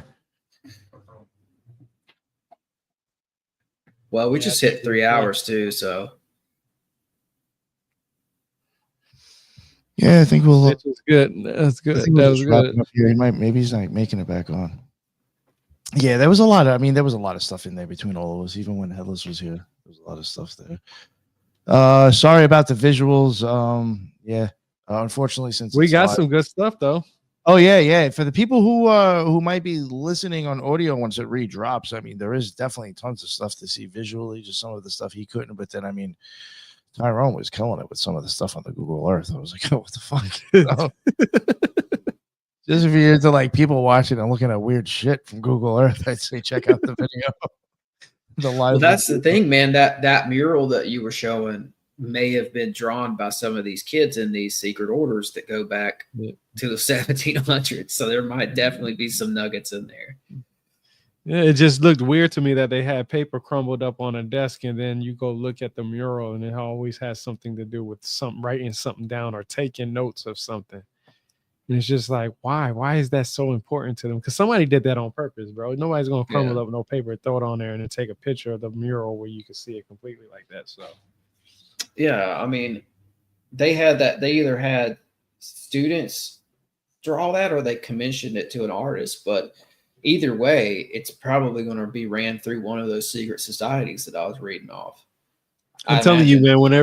Whenever I do these discussions, bro, I'm always like, whenever somebody's talking about a place, I go straight to Google Earth and I type it in and I see what I can look at as far as, what I can see for myself, because you'll get some good nuggets in there. And what's really crazy is that once you do it enough, you'll see that they take out things. They literally take out stuff. I did a podcast on Antarctica and I didn't record it. It was like one of my first podcasts. It was just something that I was trying to learn how to do. And or do video of streaming. I think it was on Zoom. I probably did it on. And I got into the Antarctica headquarters and I took pictures of their operations center with computers, phone books, maps, and stuff like that. And I still have the copy of the map. I took a screenshot of that, but I didn't take pictures of their operations center. And then when I went back to go look for it, it was no longer there. So I know that they take stuff out. I do know that. Oh man, and like that Tucker Hall where that mural is, they've got a statue of President James Monroe there. And I didn't see that in there either when you were flipping through. Well, they only let you see certain things. Yeah. And it's interesting. You get to see more of what people are talking about when they're talking about a location. I go in there and straight up just fucking type in whatever they're talking about, and I go click on little points around there trying to see if I can find something interesting. That was good that he brought that up because I never knew. I know a lot about the Masonic Lodge, but I didn't know about this place as far as in depth of what he was talking about. Yeah. So now I got to see more eyes on and stuff like that. This is just interesting. It's not worth revisiting too. Sure. Hey, I think a lot of these campuses are like this, especially the older ones. Yes. I mean, down in North Carolina, if anybody wants something to do, Google that Duke University campus. They got a straight up castle on campus, like an old school castle. And like, I mean, who knows, man, if that was there much older than it's, purported to be. There's a lot of crazy stuff on these castles or, campuses. I'm 3 hours in. I'm starting to lose it a little bit. Starting to fall apart. Yeah. No, that's all right. Yeah, we're gonna wrap it up now. Sorry, I edited that out now too. No, thank you everybody for staying that long. Yeah, it was over 3 hours now. That's what's up. There was a lot of people in the live though that were still here from the beginning, or at least 20-30 minutes in. That's what's up for sure. Salute right? you. Yeah, for real. That's what's up. There's people that even said they came back and left and came back. I saw Mike and Dave. What's up? That's cool. Thank you for stopping by again. But yeah, that is the end of another Occult Rejects. Unfortunately, we lost Ernie, and I'll include his links in the bottom and everything. Headless, he's probably sleeping right now. He's passed out with the cat on the couch. His links will be in the bottom. Yeah, let me remind everybody to Headless Giant podcast. Send stories to him if you got any weird occult, paranormal dreams, anything. I know he's focused on post-apocalyptic mall dreams. I don't know if that's a common thing, but if you got any of those, let us know. But I also know there's a couple of fans and listeners that I've spoken to recently that listen, and they said they got stories. So send them in, send them over to Headless, and we'll read them on Thursday. Thank you all in the chat. That is what's up again. Like I said, there was a bunch of you there from the beginning. And thank you, Tim and Tyrone. That is what's up. Everybody's links will be in the bottom. I'll add it after the fact if I didn't put it in now. My apologies. And until the next one, everybody be well. Later.